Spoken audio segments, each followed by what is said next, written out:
ቱን አሳያቸው እርሷም ጥምቀት ሆነቻቸው ብሎ ይናገራል ማለት ነው። ስለዚህ ምን ማለት ነው? እግዚአብሔር በሕግም ያለ ሕግም ያድናል። ሕግ ማለት ግን የማን ሕግ ነው? ሕግ ማለት የማን ሕግ ነው? በእግዚአብሔር ሁሉም ሕጋዊ ነው ብያቸዋለሁ። ከኛ አንጻር ግን ከሕግ ውጭም በሕግም በሚመስል መልዕልተ ሕግ በሆነ መስመር እግዚአብሔር ያድናል ማለት ነው። በአንጻሩ ደግሞ ኢትዮጵያውን ጃንደረባ ስታዩት ደግሞ ከውሃ እንዳልጠመቅ ማን ይከለከለኛል አለ። እንደ ፈያታዊ ዘይማን ዝም ብዬ በቃ አምኛለሁ በቃ መንግስተ ሰማያት እገባለሁ ያላለ ለምንድን ነው? ለምን ከተባለ ለሕጋውያን ሕግ ተሰርቷል። ከሕግ ውጭ ለሆኑት ደግሞ እግዚአብሔር ለምሳሌ ጾም ስገድ ይላል። አሁን አዳም ዘቦዝን ሰሚያ ላይ እስማኤል አልተውትሱን ሁሉና ጆሮ ያለው መስማትን ይስማ ይላል። ያ ማለት ጆሮ የሌለው ሰውስ? ይህን ደግሞ እግዚአብሔር ያለ ሕግ ያድነዋል። ሕጋውያን ለምን ሆን ሕግ ይሰጠናል። ሕጋውያን ሆነው በሕጉ ስገድ ለሚል ሰው ጉልበት ከሌለው እግር የሌለው ስገድ አይባልም። እግር የሌለው ሰው ስገድ የሚሉት ምኑን ነው? እግዚአብሔር ይሄንን ያለ ሕግ ያድነዋል። ሕግ በቃ በዚህ መስመር ካልመጣህ ብቻ ብሎ ገደብ ሰጥቶ አይናገርም ማለት ነው። ስለዚህ እግዚአብሔር በሕግም ያለ ሕግም የሚያድን በሕግም ያለ ሕግም የሚመራ ነው። በማን ሕግ? ለሰው በሰጠው ሕግ ማለት ነው። በእርሱ ግን ሁሉም በእርሱ ያለ ነው ማለት ነው። ስለዚህ መጽሐፍ ቅዱስ ለምሳሌ ወይን የሚሰራው በእስራኤል ቋንቋ እንደምታውቁት በጣም ብዙ አይነት ፕሮሰስ ተደርጎበት ተቀብሮ ምናምን ነው አይደል? ወይን የሚዘጋጀው እንደዛ ነው የምታውቁ ሰዎች ማለት ነው። ጌታ ግን እንደዚያ ሳያደርግ ወይን አዘጋጀ። አሁን ይሄ ምንድን ነው? ምን ማለት አሁን ወይን አንጡ ብሎ እዚያ ሰርግ ቤት ሄዶ ሲጠምቅ ሰንብቶ ነው ጌታ?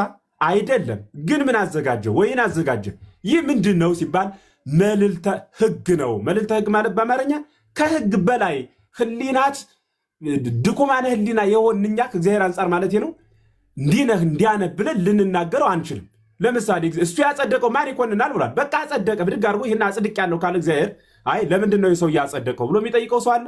ፍርድ ቤት አናቆመውም፣ አንከሰውም፣ አንጠይቀውም። በተአምር እንደተነገረ ተአምር እኮ ነው። ተአምር በነገራችን ላይ እንዲሁ እንድንግባባ ነው ትንሽ ማወራ እንጂ ተአምር ምንድን ነው ታልኸኝ ተአምር ነው ብዬ መልስልሃለሁ። ተአምር ማለት ምን ማለት ነው ካልከኝ የማይነገር ነገር ግን የሚደነቅ ማለት ነው። እይትነገር አላ ይትነከር አይነገርም አዲያሳ ዝም ብሎ ይደነቃል እንጂ እልሃለሁ ማለት ነው።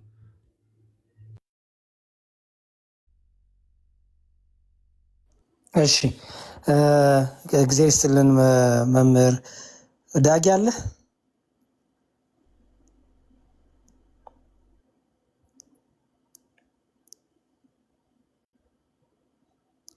ኦኬ ዳጊ ስትመጣ እንግዲህ ድምፅን አሰማን። የገባችሁ እንግዶች ሰላም በሉን። እታች ያላችሁ ሰዎች ፎር ሳም ሪዝን እኔ ለምን ስንፍና ቃል እንደምትጠቀሙ አይገባኝም። በጣም ነው የሚገርመው። ለሁለታችንም ሳይድ ስንፍና ቃላት መጠቀም አያስፈልጋችሁም።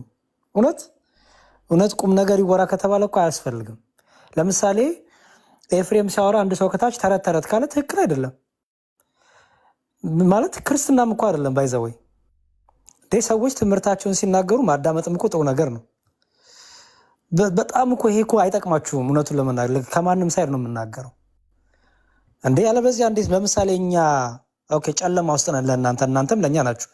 በዚህ ነው የምታድኑን። አትሊስት ትምህርታችንን ትሰሙና ኦኬ ይሄ በዚህ ነው እዚህ ጋር እኮ ነው ደግሞ የኔ እይታ ይባላል። ዝም ብሎ ስድብ፣ ማንቋሸሽ፣ ማላገጥ ምናምን ይሄ እኮ በመንፈስ ቅዱስ አለብኝ እንዳትሉ ማናችሁም ብትሆኑ በተለይ ማንቋሸሽ፣ ማላገጥ ምናምን ሙድ መያዝ ምናምን እኔ አይሮን ነው ምንም ወርዝ አያደርገውም። እና ተመልሰን ደግሞ ክርስቲያን እንላለን ማለት ነው። እና አንዳንዴ እንዴት አድርገን ራሱ ሰዎችን ራሱ ወደ እውነት እንደምናመጣ በጣም በአሁን የሆነ ነገር ትምህርቴን ስነግራችሁ ተረት ተረት ምናምን እያለ አቃቂር እያወጣችሁ ከዛ ዩ ቲንክ እኔ እሰማችኋለሁ ስታወሩ የሰጣችሁኝ እኮ መልሼ የምሰጣችሁ እና አላቅም። መቼ ነው ኮመንት ያላችሁ ሞር ማቹር የምንሆነው? እዚህ ገስት ላሉ ሰዎች ሪስፔክት ተደራጎ እያወሩ ነው። ቅድም አይታችኋል ይቅርታም ሲጠያየቁ።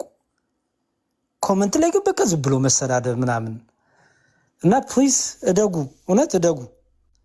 ምንም እኮ አሁን መምህር የተናገሩትን እናንተ ቀለዳችሁ አልቀለዳችሁ ለእኛ እኮ እምነታችን ነው። ኤፍሬም የተናገረው ለእኛ ቀልድን አልቀለድን ለኤፍሬም እምነቱ ነው።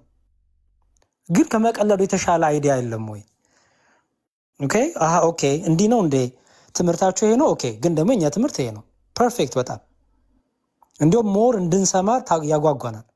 ኦልሬዲ ትምህርቴን ስነግርህ ሰድበኸኝ፣ አዋርደኸኝ፣ ንቀኸኝ ከዛ በኋላ አንተን ትምስት ነገር ዩ ቲንክ ሰማሃለሁ አልሰማም። እና ውጡ ከዚህ የሆነ የቲፎዞ የሆነ አሸነፈው ረገጠው ምናምን አስኬዶ ከዛ መንፈስ ውጡ ፕሊስ። ምንም ትርፍ አናገኝም፣ መንፈሳዊ ትርፍ ምንም። እግዚአብሔርም አይደሰትም በዚህ እና ፕሊዝ ብስል እንበል። እውነት መቼ እንደምንበስል አሮን ነው እግዚአብሔር ወቅ። እንግዲህ ዳጊ ተመልሳል። 2 ደቂቃ ላንተ ብዬ ነው።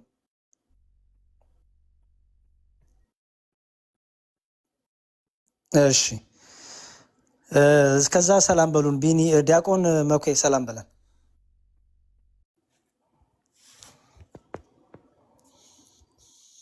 እንዴት አላችሁ?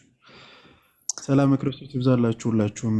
ኖሃ ደምረው፣ ኤፍሬም፣ መምህር ኤፍሬም፣ ዲያቆን ዳጊ፣ ቢኒ እና ሰምሪ ከታች ያላችሁ ሁላችሁም 2200 ሰዎች ሰላማችሁ ይብዛ። ሰላም ክርስቶስ ይብዛላችሁ። እንኳን አደረሳችሁ።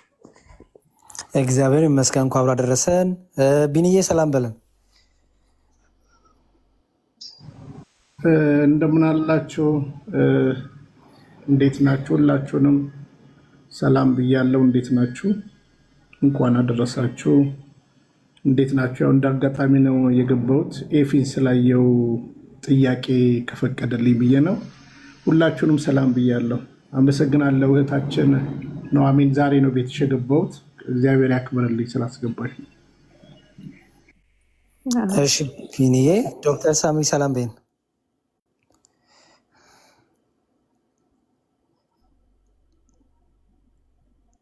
ኦኬ ሜቢ ስራ ላይ ትሆናለች።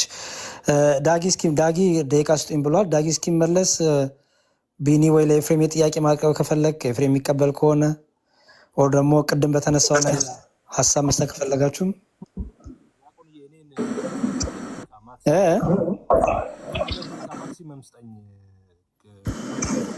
ምንም አይሰማኝ፣ ምንም አልሰማኝ።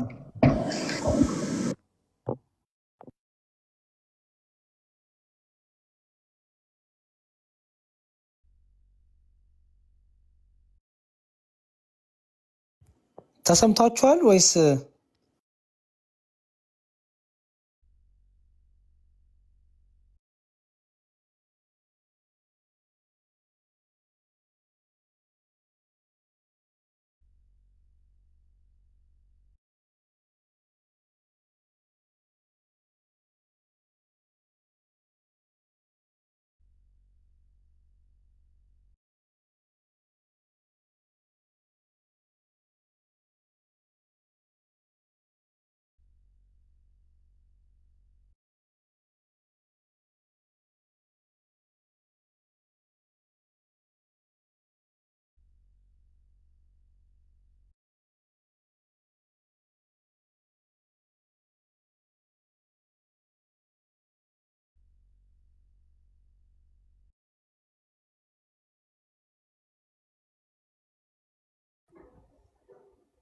እኔ ጋር ብቻ ነው ድምጽ የሌለው ወይስ ላይክ አልገባኝም።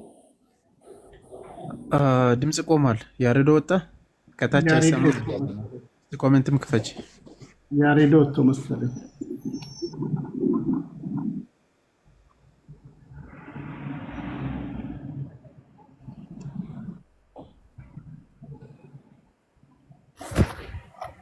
እሺ ያሬዶ መልሽና ያሬዶ ታለ እኔ መጥቻለሁ። ሶሪ ያሬዶ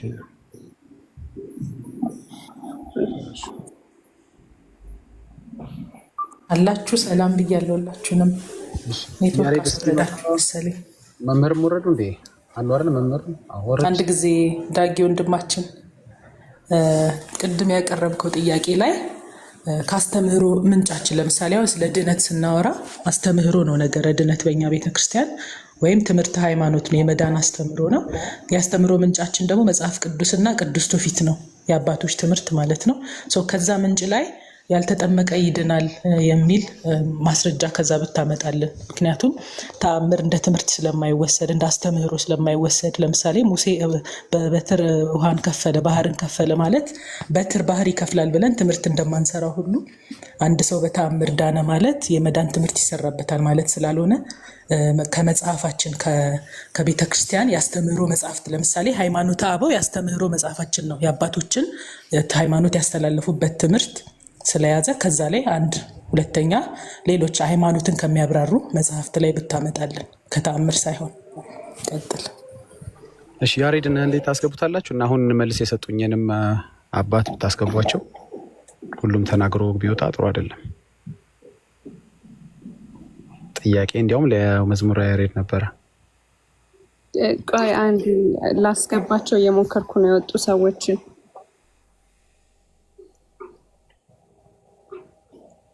ሙሉ በሙሉ ወጥቶ ይመለሱ። እሺ ሜቢ ሊያስቸግራቸው ይችላል።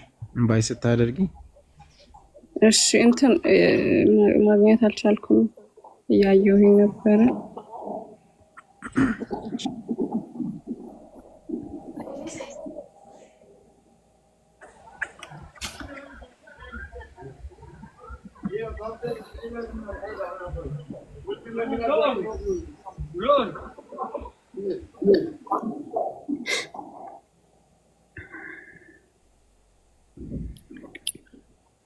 ተሰምቻለሁ። መኩ አላችሁ? ቢኒ መኩ ደመር እየጠበቅን ነው። ተሰምተሻል? ሁላችሁንም ሰላም ብያለሁ። ክርስቶፎር እሺ፣ ይቅርታ። አንዳቸው ወይ አሁን ያወሩት አባት ቢገቡ ወይስ መዝሙረ ያሬድ ጥሩ ነበር።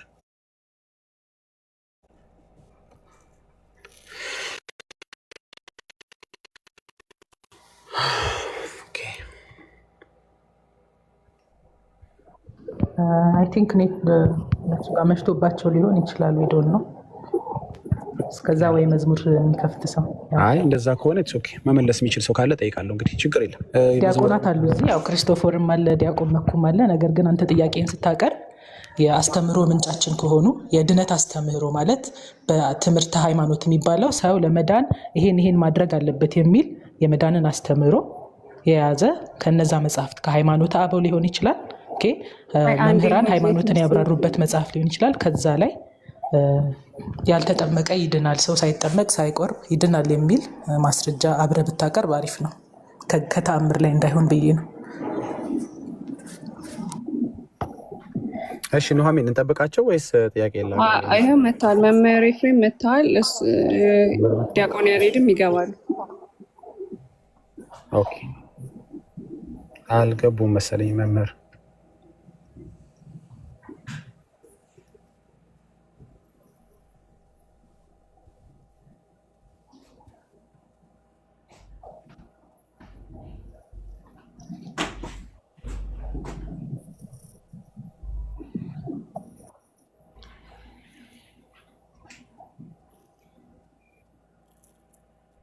ኦኬ አልተመቻቸውም መሰለኝ ላይ እያደረጉ ነው። ኦኬ ኢትስ ኦኬ። በቃ ሰውን ከምናቆየው ችግር የለውም። መዝሙር ያሬድ የሚሰማኝ ከሆነ አይ ዶንት ኖ ለምን ብሎክ እንዳደረገኝ አላውቅም። ቤቱ መጥቼ የምጠይቀው ፈልጌ ነበርና ምናልባት እናንተም መልዕክቱን አድርሱልኝ። በሚመቸው ቀን ሄጄ ራሱን ጠይቀዋለሁ፣ ቤቱ ሄጄ ማለት ነው። እዚህ ያሉትን ወንድምና እህቶች ግን መጠየቅ እችላለሁ። መምህሩም አሁን የተናገሩትም ካሉ ጥሩ ነው፣ ጥሩ ሀሳብ ነው ያነሱት። እሳቸውም ቢኖሩ ጥሩ ነበር። እንግዲህ ከታች ያሬድ መሆን የለበትም። አይ አለበት፣ በእርግጥ አለበት። ግን ግዴታ የሚለው ቃል ሳይሆን ቢኖር ጥሩ ነበር። ረጅም ሰዓት ጠብቄዋለሁ፣ ከ2 ሰዓት በላይ ቢኖር ጥሩ ነበር። ግን ጥያቄ ለሱና ለሌሎችም ስለሆነ እሱ ከሌለ እንግዲህ ሌሎች አቀርባለሁ። ኦኬ አሁን ቤቱም ሄጄ ሁል ጊዜ መጠየቅ ፈልጋለሁ፣ ግን ያው ብሎክ ስላደረገኝ በሁሉም አካውንቴ መጠየቅ አልችልም። ያው ያርዋን ማለት ክርስቲያኖች እንደመሆናችን አይ ነው ለእናንተም አቀርባለሁ ወንድሜ፣ ችግር የለም። ያው እኛም ተናገር ሆነ አንድ ቤተሰብ አንድ አካል ስለሆን ምንም ችግር የለም። ልክ ነህ። እሱ ያስቀመጠበትን ስቴትመንት አንተ ተጠቅመ ስለማታውቅ ነው እንጂ ለአንተም ባቀርበው ችግር የለውም። እሱን ለእሱ ጠይቀዋለሁ። አሁን በሌለበት ስሙንም ባናነሳ እንችላለን። በቃ ጠብቀነዋል። ወደ ጉዳዩ እንሂድ። እሺ በመጀመሪያ እድሉን ስለሰጣችሁኝ አመሰግናለሁ። ይህን ያህል ጠብቄ የማይሰጠ ይመስሉኝ በጣም ላዝን ነበር። ሆስቷንም ሌሎቻችሁንም ቴንኪው። እንግዲህ እህታችን እንደተናገረችው በአስተምሮታችን ይሁን አስተምሮታችን ባልሆነ ነገር ሚዩት ያላረገ ሰው አለ መሰለኝ ነው የራሴ ነው። ኦኬ እሺ ቴንክ አሁን ጸጥታል። በአስተምሮት ይሁንልን። በሌሎቹ ያው ሌሎች ያው ለአማኞች የተዘጋጁ መጽሐፍቶች ስለሆኑ በሱ ላይ የእምነት መመስረቻ ስላልተሰራባቸው በእነሱ ባትጠይቅ የሚል አስተያየት ሰጥታለች። እንግዲህ ያው አርፍዳ ስለገባች ነው እንጂ አርፍዳ ባትገባ ኖሮ የሃይማኖት መከራከር አይደሉም በተባሉት መጽሐፍ ያሬድ በረጅሙ ሲከራከር ነበር። በላይ ሰብ እንዲህ ነው፣ በላይ ሰብ በዚህ ወጥቶ ታምረ ማርያም ምን መሰለህ፣ ታምረ ማርያም ላይ እዚህ ያለው ሀሳብ እንዲህ ብሎ እያለ ረጅም ሰዓት ልጁን ተከራክሮት ቦርናጌን የተባለው ልጅ ወጣ። መምህር በረከትም ቢኖሩ ኖሮ በድርሳነ ሰንበት ይከራከሩ ነበር ከኤርሚ ጋር። ይህ የሚያሳየው ምንድን ነው ማለት? ቆይ አንዴ ርዕስ የለህም ወንድሜ፣ ወደ ርዕሱ ብትገባ አይቀልም? እንዲህ ብሏል እንትተህ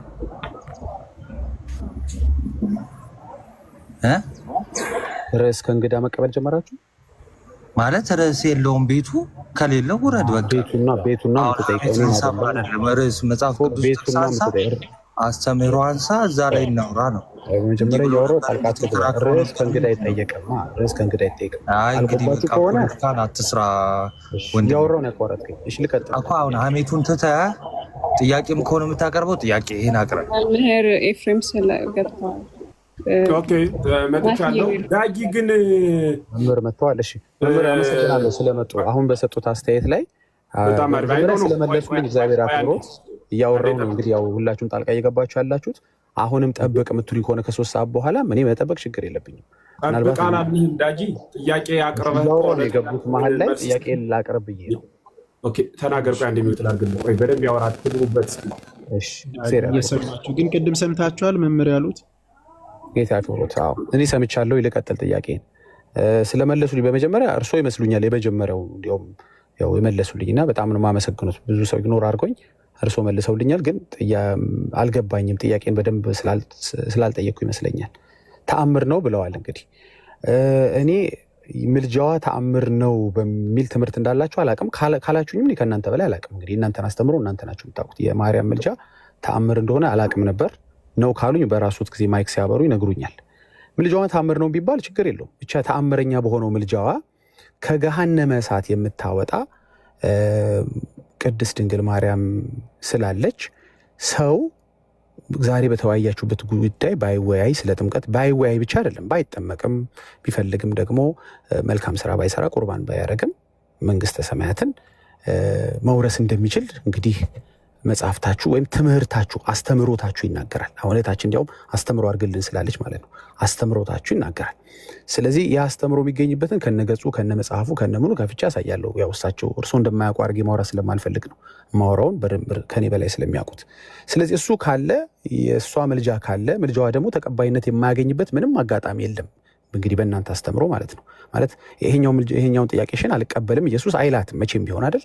ስለዚህ ማይላት ከሆነ ከገሃነም የገቡ ሰዎችን በሞቷ ማለት ነው። ያው መጽሐፉ እንደሚናገረው በሞቷ ለፍጥረት መጽደቂያ ሆና የተገኘች እናት እስካለች ድረስ ይሄ አሁን ያወራነው ነገር ዛሬ እንደው ጉንጭ ከማልፋት የዘለለ አይሆንም። ለእኛ ለወንጌል አማኞች በእርግጥ የወንጌል ሸክም ስላለብን እንደዛ እናየውም። ለእናንተ ግን ድካም አይሆንም ወይ? ይሄ ተገቢ ነው ወይ? ጥምቀትስ አስፈላጊ ነው ብሎ አንድ ኦርቶዶክሳዊ ማውራት መጠየቅስ አለበት ወይ? ባይጠመቅም ይድን የለ ወይ? መልካም ስራ ባይሰራ ቁርባን ባይወስድም ይድን የለ ወይ? ምልጃዋ እስካለለት ድረስ ለዛውም ከሲኦል ብቻ ሳይሆን ከገሃነመ እሳትም እንግዲህ በእሷ ምልጃ አንድ ሰው መትረፍ ይችላል፣ መውጣት ይችላል። በጣም ይቅርታ ከአስተምህሮት የለህም ማለት ጥያቄ አሁን ስቲል ናው ከተአምር ነው እያወራ ቅድምም የሰጠች ዶክተር ሰምሪ ከአስተምህሮት አውጥተህ አሳየን እስቲ ቤተክርስቲያን ውስጥ እንደዚህ ተብሎ የሚያስተምርበት አንድ አስተምህሮት የሚል ወይስ አስተምህሮት አልገባም? ዳጊ አስተምህሮት ትርጉም አልገባም?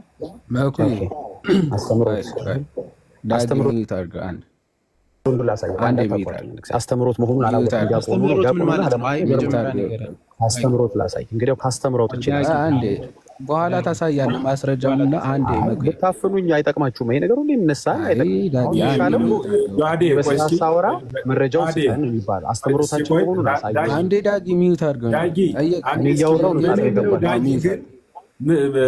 ክርክር ማለት አልገባኛል። አላማ ይቅርታ፣ በጣም እንደዚህ ስለ ይቅርታ አድርግልኝ እግዚአብሔር በሚያውቅ ማለት በየአንዳንዱ ሰከንድ እድል ስጡ የተብለ ከአንድ ሰዓት በላይ ሳደምጥ ማለት ነው ጥያቄ ላይ ፎከስ ከማድረግ ይልቅ መበሻሸቅ፣ አንተን አይመለከትህም፣ አንተ አታውቅም ማለት የሆነ እረፍት ያጣ ህሊና ነው የምመለከትብህ። በእውኑ የምጠይቀው ጥያቄ ግን አማናዊውን አስተምህሮ አውቀህ ሲሆን ልትቀበለው፣ ካልሆነ ደግሞ ኦርቶዶክስ አስተምህሮ እንዲህ ነው ብለህ ልትረዳው ነው የምጠይቅ ነው። ዝም ብሎ ለመበሻሸቅ ይመስላል። እኔ በራሴ አንድ ሁለተኛ አሁን ስትለው የነበረውን ለምሳሌ የእኔ ሀሳብ የዮሐድ ሀሳብ ነው፣ የዮሐድ ሀሳብ የክርስቶፎር ሀሳብ ነው። እኔም ልግለጽ የዲያቆን መኳንንት ሀሳብ የሚሆን አንዲት ኦርቶዶክሳዊት ቤተክርስቲያን ወነአምን በሀቲ ቅድስት ቤተክርስቲያን የምንላት አንዲት ቤተክርስቲያን ነው የምናምንባት። ስለዚህ የምናስተምረው ስለዚያች ቤተክርስቲያን ነው። ለምን እንደሆነ እንዲህ ምን ታውቃለህ? ከምንም በፊትና በፊት ፍቅርና መረዳዳት በእጅጉ ያስፈልጋል። እንዲያ ካልሆነ በእርግጠኝነት ነጭ ነገር አውጥቼ ነጭ ነው ብልህ ጥቁር ነው ልትለይ ትችላለህ። አንተም እንደዚያው እኔ ገልብጬ ልልህ እችላለሁ። እንዲህ እንዳይሆን በመጀመሪያ በመካከላችን ክርስቶሳዊ ፍቅር ቢኖር ከዚያ በደንብ በስርዓት ወደ መረዳዳት ብንሄድ አንተ ወደ አንተ ልትወስደኝ የምትችለው በፍቅር ሲሆን ብቻ ነው። እኔም ወደ እኔ ላመጣ የምችለው እንዲያ ሲሆን ነው እንጂ ዝም ብሎ የተበሻሸቀ ከሆነ አሁን እኔ መልስ በመስጠት ፈንታ ይኸው ለአንተ አስተያየት እየሰጠሁ ነው። ከዚያ እንደ ይሄ ምንድን ነው ማንቸስተር ነው አርሰናል የሚባል እንትን አለ፣ ኳስ የሚጫወቱት ማዶና ማዶ፣ ለአንዱም ደጋፊ ያለው ለአንዱም ደጋፊ መጫጫ ማለት ነው። የአንዱ ጩኸት የሌላውን ማበሳጨት ነው። ያ ዓላማው ነው። ምክንያቱም አንዱን በማሸነፍ ስለሆነ የሌላው ደስታ የሚመሰረተው። የኛ ግን ማንም በአንተ ምክንያት እንዳያዝን እንዳይሰናከል ተጠንቀቅ ተብሎ ነው የተጻፈብን። ለሰው መሰናከል ለሰው መናደድ ምክንያት የምትሆን ከሆነ የወፍጮ ድንጋይ ታስሮብህ ብትወድቅ ተብሎ የተነገረልን እንደመሆናችን መጠን ምጅምር በፍቅር በወንድምነት ሊወያይ የሚችል ሀሳብ ይኖረን። ሁለተኛው ማለት የሶስተኛው አሁን የተናገርኸውን አውጣና አሳየን፣ ከገሃነም ታወጣለች የሚለውን የመጽሐፍ ቅዱስ ክፍል አሳየን። እያየን እንዳውዱ እየተረጎምን እንወያያለን ማለት ነው። ስለዚህ ማንም አንዳችን ተነስተን ስናናገር መበሳጨት ሳይሆን በስርዓት መረዳትን ገንዘብ ብናደርግ ጥሩ ነው ብዬ አስባለሁ። ምናልባት እንዲሁ ከተዋጠልህ ማለት ነው። በደንብ ይተዋጣል መምህር። በጣም መዝሙር ያሬድ አንድ ሰው መውረድ ከቻለ አንድ ጥያቄ ብቻ ለጠይቀው። ዳጊን ከፍ አድርጊውና መጽሐፉን ያውጣውና የዶግማ ስለ ዶግማ ነው የሚያወራው አለኝ ብሏል። እስኪ ያውጣውና መጽሐፉን ከፍ አድርገሽው ከዛ በኋላ ከመጀመሪያ እሺ እንደዛ አሜን ልናገርና አጭር አይ ዳጊ ትምህርት ሊመሰረትልን ነው እየሞከረ ያለው እና ዳጊ ማድረግ ያለብህ ነገር ምንድነው? የኛን ትምህርት ስማና ከዛ ውጭ ግን ታምራዊ ነገሮች ወይም ደግሞ ኤክሴፕሽናል ነገሮች እንዴት ይታያሉ የሚለውን ነገር ጠይቅ። እንደዛ ካልሆነ በስተቀር አሁን ቅድም ስትናገር እንደሰማሁት ጥምቀት ትላላችሁ፣ ቁርባን ትላላችሁ፣ እሱ አይሰራም፣ በዚህ ይሁንላችሁ የመዳናችሁ ትምህርት እያልክ ነውና ማንም መጥቶ የመዳናችንን ትምህርት ሊመሰረትልን አይችልም። ስለዚህ ትምህርታችንን ከሰማ በኋላ ይሄስ እንዴት ይታያል ብለህ ነው መጠየቅ ያለብህ። እግዚአብሔር ይስጥልኝ። ልውረድ አስገቡት ያሬዱ። እሺ ልቀጥል። እንግዲህ መምህር ክፈትልን መጽሐፉ ቆይ ቢኒ ከፍታለሁ አንዴ ሁላችንም ከወራንም ያው ከዛ ጀምረልና ክፈትልን ቢኒ አንዴ ቆይ ተረጋጋ። ዳጊ ክፈትልን መጽሐፉን አውቀዋለሁ ብቻ ሳይሆን ክፈትልን። እያየን ይሻላል። እሺ አዎ ክፈትልን። እሺ ቢኒ ሊያስወራኝ አልፈልግም፣ ስለዚህ ልክፈት። አዎ ክፈትልን። ምን ይላል? ያው ልከፍት ነው። ቢኒ ተረጋጋ። እሺ ከፍት ነው።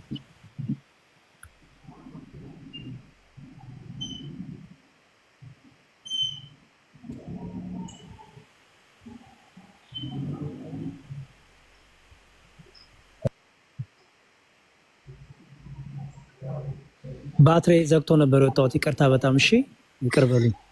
እሺ ይቅርታ። አይ ችግር የለም። መዝሙር እንኳን ደህና መጣ።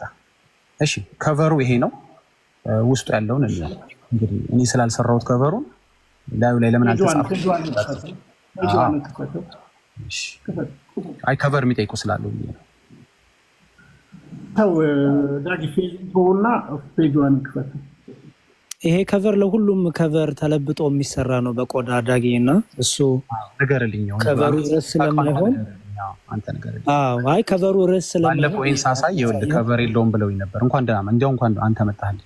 ምክንያቱም ስለምታውቀው አንዳንዶች ከቨር እንዴት የለውም እያሉ ስጠይቁኝ ስለነበር ያው ከቨር እንዳለው ላሳያቸው። ፒዲኤፍ ነው እንደ ያዝከው አይደል? አዎ አንተ እንደምታሳየው ከፈለክ አዘጋጅቻለሁ። አንተ አይ ኖ ችግር የለውም። ጥሩ እሺ፣ ችግር የለውም። ርዕሱን ዞር አድርግልኝ ኑሐሚን። የመነጽር ስራ 4 ኪሎ እንዳትቀሩ ሂዱ። ኑሐሚን ዞር አድርግልኝ ርዕሱ። እሺ መዝገበ ጸሎት ይላል። ወመጽሐፈ ጸሎት የስሙነ ሕማማት ስርዓተ ስግደት ወጸሎትና ይቅርታ ግዕዝ ስለማልችል የበዓላት ማውጫ ይላል። በአማርኛ ባለ 78ቱን ነው እየከፈትኩ ያለሁት። ኦኬ ገጽ ተከታተሉኝ። ባለ 78ቱ ያላችሁ ማለት ነው። ምክንያቱም ሌላ አለው መሰለኝ ባለ 64ም አለው አለ ሬዲ። ኦኬ አልሰማኝም። እሺ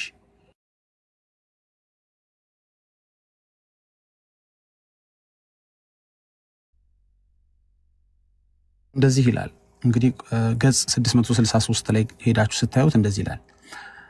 እኔ ቦልድ አድርጌ ራሴ ጋር ላንበበው። አንዴ ተከታተሉኝ። በሌላ እንትን ይቅርታ ደቀቅ ያለን ከሆነ እናንተ ጋርም ደግሞ ስክሪንሻት አድርጉትና ከዛ በኋላ ዙም እያደረጋችሁ እንደኔ ተከታተሉኝ ማለት ነው።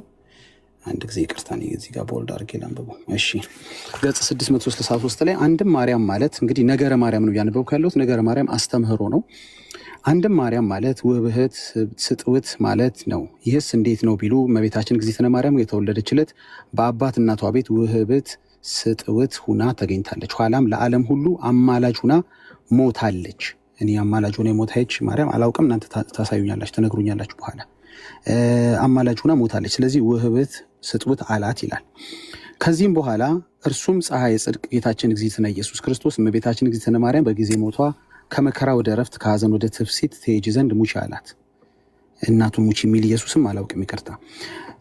እርሷም እግዝእትነ ማርያም ልጄ ሆይ ወዳጄ ሆይ አንተን ወልጄ አንተ እናት ሆኜ እንዴት እኔ ልሙት ብትለው፣ እርሱም ፀሐይ ጽድቅ ጌታችን እግዚእነ ኢየሱስ ክርስቶስ እመቤታችን እግዝእትነ ማርያም በፈቃዷ እንዳልሞተችለት። ኦኬ ልቀጥል አስሚ።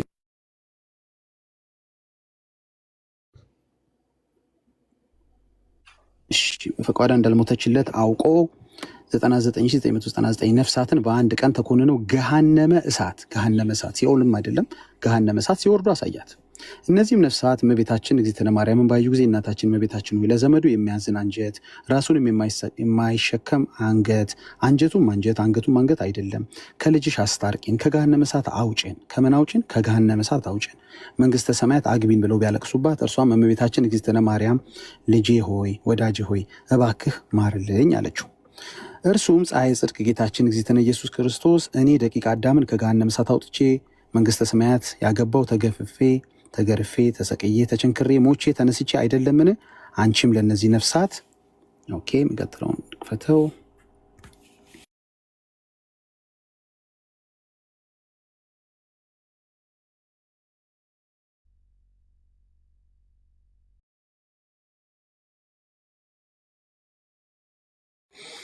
እሺ አንቺም ለእነዚህ ነፍሳት በኃጢአታቸው ካልሞትሽላቸው፣ ከኢየሱስ በኋላ በኃጢአት የሞተ ፍጡር አለው፣ በኋላ ተነግሩኛላችሁ።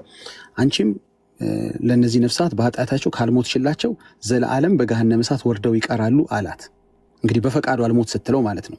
እናቱን ሊገል የሚፈልግ ኢየሱስ እኔ እንዳለ አላቅም፣ እንድትሞት የሚፈልግ ኢየሱስ እንዳለ አላቅም። እሺ ማብራራቱ ልተውነ ዝም መጽሐፉን ላንብበው። እርሷም እመቤታችን እግዝእትነ ማርያም እነዚህ ነፍሳት ዘላለም በገሃነመ እሳት ነው። በደንብ ተመልከቱ። በገሃነመ እሳት ወርደው ሲቀሩስ ስንኳ 1 ጊዜ 7 ጊዜ ልሙት ብላ ሙታለች። ይህን አላውቅም። ኋላም ለፍጥረት ሁሉ መጽደቂያ ሁና ተገኝታለችና ስለዚህ ውህበት ስጥውት አላት። ስለዚህ በማርያም ሞት ፍጥረት ጸድቋል እያለ ነው። በማርያም ሞት ፍጥረት እንደሚጸድቅ ከታመነ በእናንተ ቤት ወንጌል ራሱ ምን ያስፈልጋል? ቢበዛ ወንጌልን የማይቀበል ሰው ጥምቀትን፣ ቁርባንን፣ ሌሎችም መልካም ስራዎችን የማይሰራ ሰው ቤተክርስቲያኒቷ የጽድቅ ጎዳናዎች ናቸው መንገዶች ናቸው ብላ ያስቀመጠችውን ባይጠቀም ምንድን ነው የሚመጣው?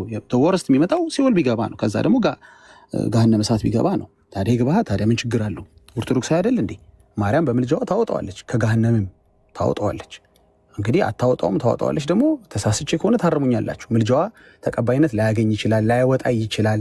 ደግሞ የሚወጣ ሰው ደግሞ እንደ ሁኔታው እየታየ ነው። ጥርኙ ያጠጣ ያላጠጣ እየተባለ ነው ካላችሁኝ ደግሞ እሱን ትነግሩኛላችሁ። እንግዲህ እዚህ ጋር ግን እነከሌ ወጡ እነከሌ ያልወጡ ማለት ፍጥረት ለፍጥረት ሁሉ መጽደቂያ ሆና እንደተገኘች ኢየሱስ ከሞተ በኋላ ማርያም እንደሞተች ኢየሱስ ደግሞ እናቱን ሙቺ እንዳለ በፈቃዱ አልሞት ስትለው እንዲያውም የሞቱ ሰዎችን አሳይቷት አሳምኖ እንደገደላት፣ ያው አልገደላትም፣ ኢንፋክት በፈቃዷ እንደሞተች ትመለከታላችሁ።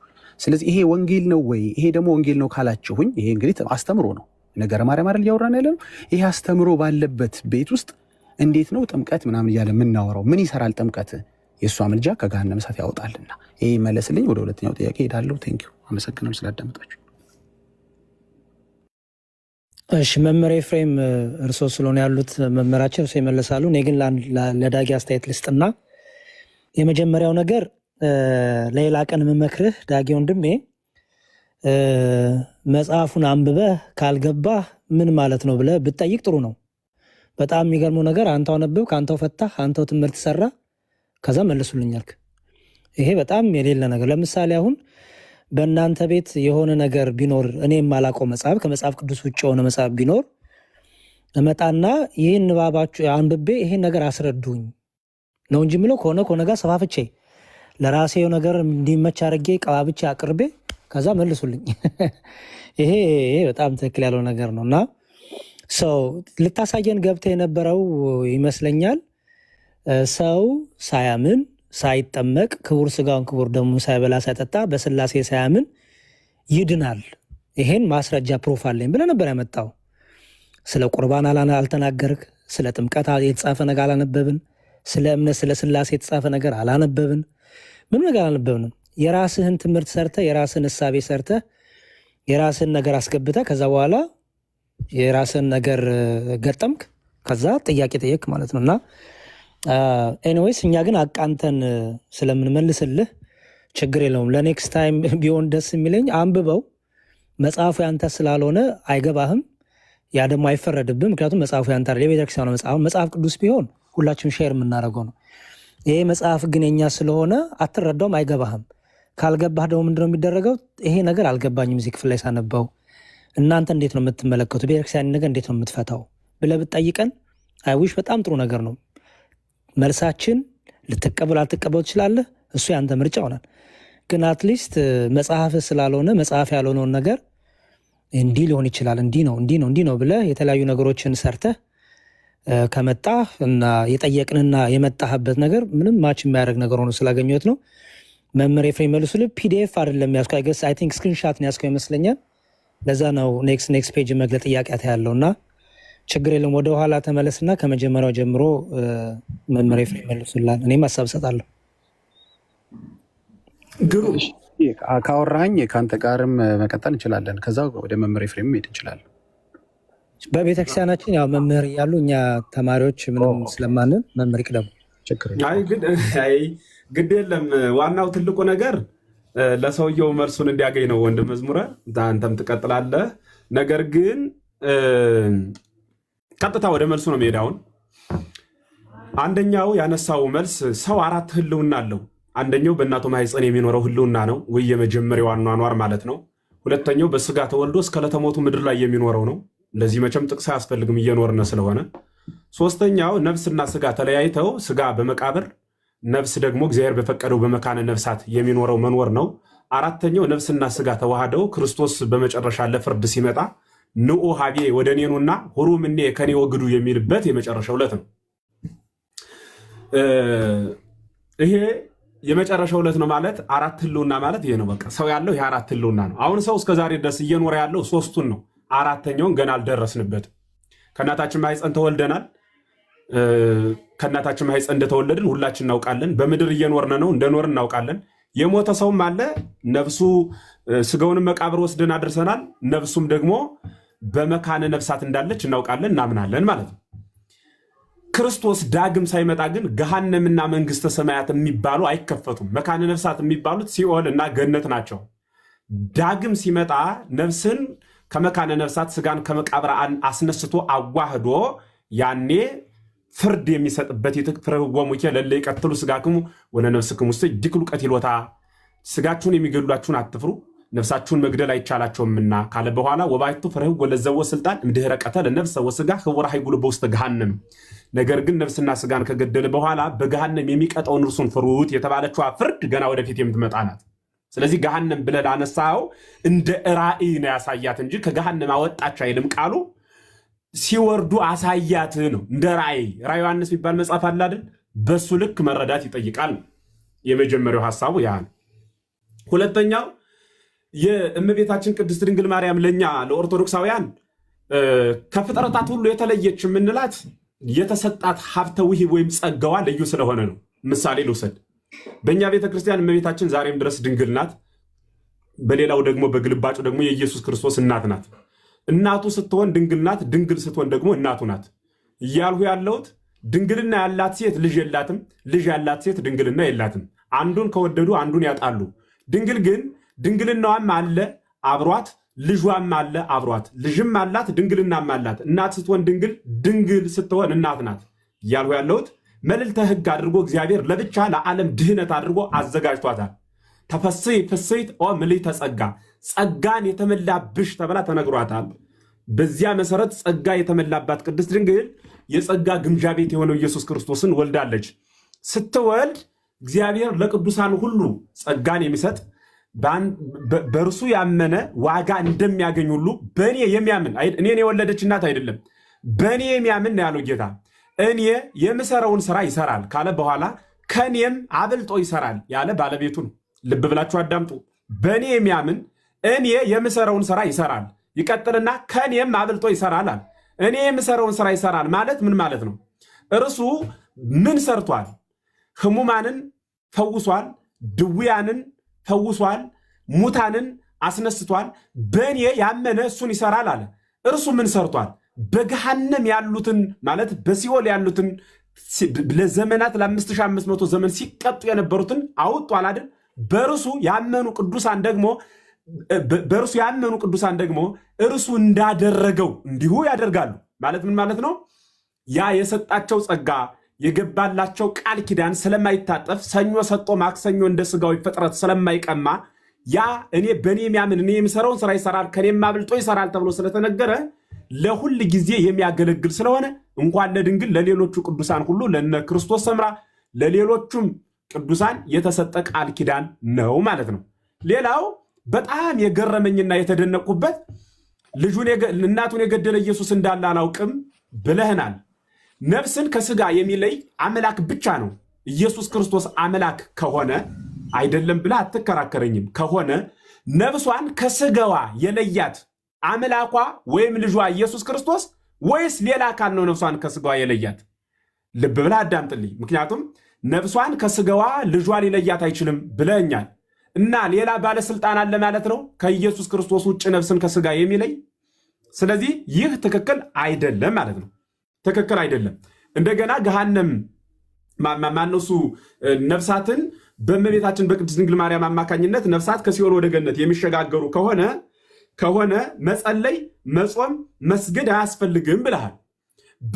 ልጇ ኢየሱስ ክርስቶስን አምላክ ብሎ አምኖ ኢየሱስ ክርስቶስ በዘረጋው የቅድስና መስመር እየተራመደ እየተጓዘ በመሃል እንቅፋት ሲገጥመው ምርኩዝ የምትሆናት ድንግል ማርያም ማለት በአጭር ቋንቋ እግር ኑሮህ ክራንች እንደመያዝ ማለት ነው እንጂ እግር ሳይኖርህ ክራንች ብትይዝ ወድቆ መሰበር ነው። ክራንች ማለት ለእግር ድጋፍ የሚሆን ማለት ነው። ድጋፍ የሚሆን እንደዚሁም ሁሉ እያመን በእምነታችን ውስጥ ለሚመጣብን ድክመት የምታበረታን ምርኩዘ ሕይወት ናት እንጂ ድንግል ማርያም በቃ ዝም ብለህ ማመንም አይጠበቅብህም፣ ስራ መስራትም አይጠበቅብህም። እንደፈለግክ ዘሙት ስትጨርስ ድንግል ታወጣለች የሚል ኦርቶዶክሳዊ አስተምህሮ የለም፣ መጽሐፍም አይልም። የመጨረሻው እመቤታችን ቅድስት ድንግል ማርያም ኢየሱስ ክርስቶስ እንደሚታወቀው ገና በቀዳሚ ፍጥረቱ አዳምን ፈጥሮ በገነት አርቆ አግኖ አክብሮ አስቀመጠው እንላለን። ከዚያ በላ ዕፀ ሕይወትን አይደል ማለት ዕፀ በለስን በላ ዕፀ ሕይወትን ሳይበላ ወረደ። ልብ ብላችሁ አዳምጡኝ። ወረደ።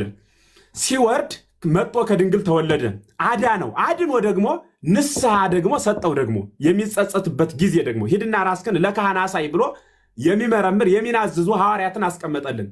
ይህ ደግሞ አልሳካለት ሲል የሰው ልጅ እግዚአብሔር ደግ መሐሪ፣ ርኅሩህ ጠባቂ፣ አዋቂ ጠንቃቂ ነውና ሁሉን የሚረዳ ስለሆነ እንደ ድክመታችን ደግሞ በቅዱሳኑ በኩል የምናድግበትን መሰላል ሰጠን ማለት ነው።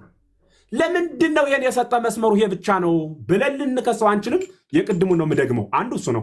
ሁለተኛ ነገረ ማርያምና ነገረ ቅዱሳን የሚተረጎመው መጽሐፍ ቅዱስን መሰረት አድርጎ እንዲህ ለማለት ተፈልጎ ነው፣ አስቀድሞ ለማጠር ነው፣ እንዲህ ለማለት ተፈልጎ ነው እያለች ቤተክርስቲያን እያንዳንዱን የምተረጎምበት የማብራሪያ መጽሐፍ አላት። እሱን ከጠየቃችሁን እናስረዳችኋለን ማለት ነው እንጂ እሱን ሳትጠይቁ በራሳችሁ ስሜትና ፍላጎት ያው ቅድም መዝሙረ ወንድሜ ሲል ስለነበረ እኔ በእሱ ላይ ማብራሪያ መስጠት አልፈልግም ስለተነገረ ማለት ነው። ራሳችን ማብራሪያ ሰጠን፣ ራሳችን መጽሐፉን አወጣን ደምድመን፣ ከዚያ በኋላ ደግሞ አስረዱ። ምኑን ነው የምናስረድ? ከደመደም አሁን ይሄ ለምሳሌ አሁን በቃ አንድ ነገር አንስቼ ለዚያ መደምደሚያ ማብራሪያ ሰጥቼ መጽሐፍ ጠቅሼ ለግሌ በቃ ይሄ ነው ዘግቻለሁ ካልሁኝ መጠየቅ አያስፈልግም። ቆልፎ ለግል መቀመጥ ይሻላል። ስለዚህ የቤተ ክርስቲያን መጽሐፍ እያንዳንዱ ምን ተረጉማቸው እኛ ነን። ያልተማርከውን መጽሐፍ ያላወቀውን መጽሐፍ መጣ የምትተረጉምልን ከሆነ ያላሳደጉትን ውሻ እንደ መፍታት ማለት ነው። ያ ሲፈቱት እንደሚናከስ ይሄም ሲፈቱት ይጎረብጣል። አሳን እስከ ሾሁ መብላትና መጽሐፍትን ያለ ተርጓሚው መዋጥ ለራስ ያቀራል፣ ለሰሚም ያውካል። ትክክል አይደለም። መጽሐፍትን የምትተረጉም ቤተክርስቲያን ብቻ ናት የቤተክርስቲያን መጽሐፍ የምትተረጉመው። ስለዚህ አሁን ያነሳው እግዚአብሔር ከፍጥረታት ሁሉ ለይቶ አንድያ ልጁን ተቀዳሚ ተከታይ የሌለውን ውረድ ተወለድ ሙት ተሰቀል ብሎ ለዓለም እንደሰጠ ሁሉ ሲሰጥ ከስጋዋ ስጋ ከነፍሷ ነፍስን ነስቶ ሰው ይሆን ዘንድ እንደተመረጠች ሁሉ በተለየ ኬስ ተመርጣ ዓለም የማይወስነውን ክርስቶስ ሀያው ዓለማት የሚባሉትን ለሰከንድ የማይችሉትን 9 ወር ከ5 ቀን በማይጸኗ 3 ወር ማለት 3 ዓመት በጀርባዋ እንዳዘለች እንደ ድንግል በልዩ ደግሞ ለእርሷ ከገሃነም ፍጥረታትን ታወጣ ታገባ ዘንድ ስልጣን ተሰጣት ቢባል ያንስባታል እንጂ አይደንቅም። ለምንድን ነው? በእሷ ምክንያት በእርሷ አድሮ አይደለም እንዴ ከገሃነም ያወጣን? ከእርሷ ተወልዶ ከአካሏ አካል ነስቶ አይደለም እንዴት? 33 ዓመት የተመላለሰው እኮ ከእርሷ በነሳው ስጋ እኮ ነው። በመልዕልተ መስቀል የተሰቀለው ከእርሷ በነሳው ስጋ ነው። ገሃነምን ተራ ፈጣሪን ተሸክማ ከፍጡር ቦታ ፍጡርን ወደ ፍጡር ቦታ ቀየረች ቢባል ምኑ ይደንቃል? ከዚህ የበለጠው እኮ በእርሷ ተደርጓል። ይህን የሚያስረዳን ተአምረ ማርያም፣ ነገረ ማርያም የሚባሉት መጻሕፍት የአበው ብራና ምን ይላሉ? አሁን እንዲያው ከሐሳብ አንጻር እንተርጉም ነው እንጂ አባቶቻችን በልዩ ጥንቃቄ እሱን አሁን ማንም እየጻፈ እየከረተሰ ሊያመጣ ይችላል። ነገረ ማርያም ብራናው ምን ይላል ብለን ስናየው ደግሞ እርሱ በደንብ አብራርቶ ተርጉሞ ያስቀምጠዋል ማለት ነው። ስለዚህ ወንድሞቼ ይጨምሩበታል። እሱን መረዳት ከምንም በላይ ተገቢ ነው ብዬ አምናለሁ። የአበው አምላክ ሁላችን ያክብረን። እሺ፣ በጣም ነው የማመሰግነው መምህር ኤፍሬም፣ ጥሩ ነው ያብራሩልኝ። ጥያቄው እንግዲህ ከመዝሙረ ያሬድ ነው የሚጀምረው። ጠይቆኝ ነበር አንድ ጥያቄ፣ ከዛ ወደ እርሱ እመጣለሁኝ የእሱን ልመልስለት። ወደዚህ የመጣኸው ሳይጠመቅም ማውራት የፈለገ ሰው አለ? ኦኬ፣ እሺ። ሳይጠመቅም ወይም ደግሞ ይህንና ያን ነገር ሳያደርግም መዳን የሚችል ሰው አለ ብለህ ነበረ። የት አለ ብለህ ጠይቀኝ ነበረ መዝሙረ ያሬድ። አንተ እየተፈለግ ቅደም ወርደህ ነበር ኔትወርክ ባስቸገረ ሰዓት ላይ እህታችን ከአስተምሮ ይሁንልን ከታምራት አይሆን ስላለች ነው እንጂ አሁንም ከታምራት አንተ ቅድም ከታምረ ማርያም ከቦርናጌን ጋር ስታወራ እንደነበርከው ከኔም ጋር የምታወራ ከሆነ አሳያለሁ፣ ለአንተም ለእሷም አሳያታለሁ ማለት ነው። እኔ ጋር ሲደርስ ግን በአስተምሮ ይሁን ተብሎ ተቀይሯል። ስለዚህ በቃ በአስተምሮ እንቀጥል ማለት ነው። እሺ፣ ነገረ ማርያም በዛው አስተምሮ መሆኑን አንተ ማይክ ስትከፍት ትነግርልኛል። አንዳንድ ከስር ያላወቁ ሰዎች ኮሜንት እያደረጉ ስለነበር ማለት ነው። መምህር ኤፍሬም ደግሞ ምንድን ነው እያሉኝ ያሉት? ያው የመጀመሪያው ሀሳብ ትንቢታዊ ነው ጉዳዩ፣ አክቹዋሊ የተፈጸመ ሳይሆን ያው ትንቢታዊ ነው እያሉኝ ነው። እንግዲህ ክፍሉ ሲናገር የተወለደች በአባትና እናቷ ውህብት ስጥውት ሆና ተገኝታለች፣ ኋላም ለዓለም ሁሉ አማላጅ ሆና ሞታለች ይላልና ይሄ ነገር ሞታለች እያለ ትንቢታዊ ነው ማለት እንችላለን ወይ የሚለውም ቢመልሱልኝ አንደኛ። ሌላው ደግሞ ለ7 ጊዜ ልሙት ብላ ሞታለች፣ ኋላም ለፍጥረቱ መካከልህ እንድትረዳው ትንቢታዊ ሳይሆን ራእያዊ ነው ያልኩኝ። ትንቢትና ራእይ ይለያያል። እሺ፣ ይቅርታ ራእይ ነው ብለውኛል። እዚህ ጋር 7 ጊዜ ሞተች የሚለው ሀሳብና ልሙት ብላ ሞታለች የሚለው ሀሳብና ለፍጥረት ሁሉ መጽደቂያ ሆና ተገኝታለች የሚለውስ እሱም ራእይ ነው ወይ? አንደኛ ይህን ይመልሱልኝ። ሁለተኛ ሰው ገሃነም እሳት ውስጥ ከገባ በኋላ በማርያም ምልጃ ይድናል አይድንም? ይህን ይመልሱልኝ ባኩተን። ቴንኪው። አጠር ቢያደርጉልኝ እኔም ቶሎ ሌሎችም እድል እንዲያገኙ። ቴንኪው። መዝሙረ ቀጥል። እኔ እዚህ በላይ ሌላ አልልም። ያልሁ በደንብ ከሰማኸኝ እሱን ነው የምደግመው። አሁንም መደጋገም እንዳይሆን ሌሎቹ ይቀጥሉ። ደግሞ ምናልባት አማርኛ ልያዝ ብሎ ከሆነ ራእይ ነው ብለውኝ ነበርና ራእይ ከሆነ ተገኝታለች ነው፣ ፓስቴንስ ነው እዚጋ ያስቀመጠው። እንግዲህ ነገረ ማርያም ላይ ኦልሬዲ ለፍጥረት ሁሉ መጽደቂያ ሆና ተገኝታለች፣ ሞታለች ነው እንጂ የሚለው ትሞታለች አይልም። እኔ እስከማውቀው ራእይ ላይ ፊውቸር ቴንሶች ናቸው የሚቀመጡት። እንጂ የተደረገ ነገር ኦልሬዲ አይቀመጥም። ይቀመጣል ካሉኝም ችግር የለም ልማር። ቅድም ደግሞ ደምድመህ ምናምን የመጣኸው ላሉኝ ነገር እውነቱን ነው። ደምድሜን የመጣሁት ግን ደምድሜ በመጣም እኔ ነኝ የደመደምኩት። እናንተ ደግሞ እንድደመድሙ ነው እድል ልሰጥ ቤታችሁ ድረስ የመጣሁት እንጂ እዛው ቤቴን ዘግቼ የራሴን ሀሳብ ፈጥሬ ማስተማር እችል ነበር። ግን እንደዛ ከሚሆን ቤታችሁ ድረስ መጥቼ የእናንተንም ልስማ። እኔ እንደዚህ ደምድሜ ያለው እንደዚህ ተረድቻለሁ፣ እናንተ ደግሞ ምን ትላላችሁ ለማለት ነው እንጂ ደምድሞ የመቀመጥ ነገር ቢሆን እዚህ ድረስ የሚያመጣኝ ነገር የለም። ስለዚህ እናንተን ሀሳብ መስማት እፈልጋለሁ። ጥያቄን ለመድገም ሞታለች እያለ እንዴት ነው ራእይ የምንለው? ለፍጥረት ሁሉ መጽደቂያ ሆና ተገኝታለች እያለ እንዴት ነው ራእይ ማለት የምንችለው? እሺ ይሄ ሀሳብ እንዳለ ሆኖ ደግሞ የእውነትስ እንደው እዚህ መጽሐፍ ላይ ስላገኘ ነው እንጂ ገሃነም አንድ ሰው ቢገባ በእሷ ምልጃ ወደ መንግስተ ሰማያት መግባት አይችልም እያላችሁኝ ነው ወይስ ይችላል እያላችሁኝ ነው? ይህን ግልጽ ብታደርጉልኝ። እሺ ጥቂት ሀሳብ እኔ ልጨምርና መምህር ደግሞ በደንብ ይሄዱበታል። እሺ መጀመሪያ ያላሉትን ያልከው ከሱ ከእርማቱ ልጀምር። አሁን ትልቁ ችግር እየሆነ ያልነው ያላልነውን እያላችሁ ነው። እኔ አሮን ነው እንዴት ማለት አማርኛ ነው የምናወራው። አሁን መምህር ያሉ ምንድን ነው? ለምሳሌ ወደ ሲኦል ሲወርዱ አሳያት የሚለው በራእይ ነው ያየችው ነው ያሉ። በራእይ ነው ያየችው። ይህንን በደንብ ፕሊዝ ያሉትን አንዳንዴ ያሉትንም ኮንፈርም ማድረጉ ጥሩ ነው። ያላሉት ቦታ ላይ ወስዶ መስፋቱ ትክክል አይደለም። ድካምም እንዳይሆን ማለት ነው። ሲወርዱ አሳያት ነው የሚለው ያንን ማሳየቱን ራእይ ነው ያሉክ እንጂ ገና ወደፊት የሚሆን ምናምን በሚል አይደለም የገለጹልህ። እሱ ይታርም። ሌላው እኛ ምን እናምናለን? የነብዩትን ሐና ጸሎት እናምናለን። ምን የሚለውን እግዚአብሔር ይገላል፣ እግዚአብሔር ያነሳል፣ እግዚአብሔር ወደ ሲኦል ይከታል፣ እግዚአብሔር ከሲኦል ያወጣል የሚል ቃል አለ። እስከ ዕለተ ምጽአት ድረስ እግዚአብሔር ባወቀ እግዚአብሔር በፈቀደ እኛ ከኛ የሚጠበቀው መጸለይ ነው። ዳጊ ለምሳሌ አሁን ቅድም ሳነሳ የነበረውን ሀሳብ ላንሳ። ለምሳሌ አንተ በራእይ በሲኦል የነበሩ ነፍሳትን ብታይ መቼም እግዚአብሔርን በደንብ ጨምርበት፣ እሳቱን በደንብ አሳርራቸው፣ በደንብ አቃጥላቸው ትላለህ ብዬ አልጠብቅም። እኔ በራእይ ነፍሳትን የማየት እድሉ ጸጋው እግዚአብሔር ቢሰጠኝ አለቅሳለሁ። ምክንያቱም ነፍሳት እንዲጠፉ ክርስቲያን አይፈልግም። ነፍሳት በሲኦል እንዲቃጠሉ ክርስቲያን አይፈልግም። ክርስቲያን እኛ ምድር ላይ ያለን ክርስቲያኖች ስለ ሁሉ እንጸልያለን። ስለሚገሉንም ስለሚያርዱንም ክርስቲያኖችን የሚያርዱ እኮ አሉ አይደል? በጨለማ ውስጥ ያሉ ስለ እነሱም እኮ ጸልዩ ተብለናል እኮ። ስለ እነሱ ነፍስ ጸልዩ ተብለናል እኮ። ምክንያቱም ለሚያሳድዷችሁ ለሚገሏችሁ ጸልዩ ተብሏል። ስለዚህ ጸሎታችን ላላመኑት እንኳን እንጸልያለን። ምን እያለን? ማራቸው፣ ራራላቸው፣ አትቁጠርባቸው እያለን እኮ እንጸልያለን። መቼም አትቁጠርባቸው የምንለው እኮ እግዚአብሔርን በምድርም በሰማይም እኮ ነው አይደል? በምድር እግዚአብሔር ንስሐ የመሰጥቷቸው እንዲመለሱ ወደ እሱ እንዲመለሱ። ለምሳሌ እስጢፋኖስን በድንጋይ ሲወግሩት የነበሩት እኮ ኢየሱስ ክርስቶስን ለምን ጠራ ብለው ነው። እስጢፋኖስ ግን ተበቀላቸው፣ ወደ ሲኦል ወረራቸው አላለም። ይችላል እንደዛ ማለት፣ ግን ደግሞ ክርስቲያን ነው፣ የክርስቶስ አገልጋይ ነው። ስለዚህ ምን አለ? የሚያረጉትን አያውቁምና ይቅር በላቸው፣ ይቅር በላቸው። ስለዚህ እኛ እንደ ቤተክርስቲያናችን ለሞቱት ሁሉ ነፍሳት እንጸልያለን። በቤተክርስቲያን ስላረፉትም እንጸልያለን። ከቤተክርስቲያን ውጭም ሆኖ ስለሞቱ ሰዎችም እንጸልያለን። ምን? የምህረት ደጆቹ እንዲከፈት፣ እግዚአብሔር እንዲራራ፣ እግዚአብሔር ከሲኦል ረግረግ እንዲያወጣልን፣ እግዚአብሔር ወደ ገሃነም እንዳይጥል እንጸልያለን። ምን ስለሆንን? ክርስቲያን ስለሆንን። ያንን ጸሎት ሰምቶ እግዚአብሔር አዋቂው፣ እግዚአብሔር ስልጣን ያለው፣ እግዚአብሔር ፈራጅ የሆነው እርሱ ካደረገ እኛ ምን ቸገርን? እርሱ ሁሉን አዋቂ ነው። ይሄን ስንል ግን አንድ ሰው በክርስቶስ ሳያምን በክርስቶስ ሳያምን ክቡር ስጋውን ክቡር ደሙን ሳይበላ ሳይጠጣ እያልን ነው አይደለም። በቤተ ክርስቲያን ያሉ ሰዎች ክርስቲያናዊ ግዴታቸው መፈጸም አለባቸው። ድካም ካለባቸው ጸሎት እገዛ ነው ብለናል ቅድም። ጸሎት እገዛ ነው። ስለዚህ በቤተ ክርስቲያን በድካሙ ስላሉ ሰዎች እኛ ጸሎት እናቀርባለን።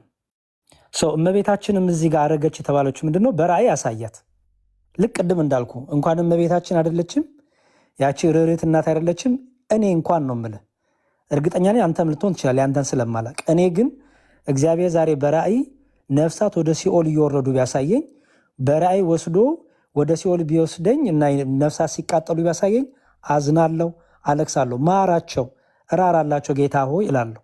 ምክንያቱም ነፍሳት ሲጎዱ፣ ሲጨነቁ፣ ሲቃጠሉ ማንም ክርስቲያን ማየት ስለማይፈልግ ክርስቲያናዊ ጠባይ አለስ አጋንንታዊ ጠባይ ካልሆነ በስተቀር አጋንንት ነው ደስ የሚለው እንደዚህ አይነት ነገሮች። ከኛ የሚጠበቀው እመቤታችንም ልመኗን አቀረበች። ምን ብላ?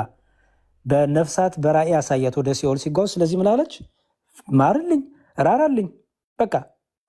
ስለዚህ እሱም ደግሞ የእናቱን ጸሎት ሰማ። ምን አላት?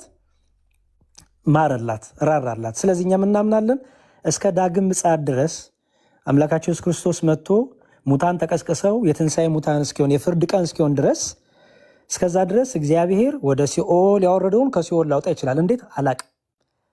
እኛ ግን ከኛ የሚጠበቀው ምንድን ነው? ማር፣ ራራ፣ ይቅርበል ማለት ከኛ ይጠበቃል።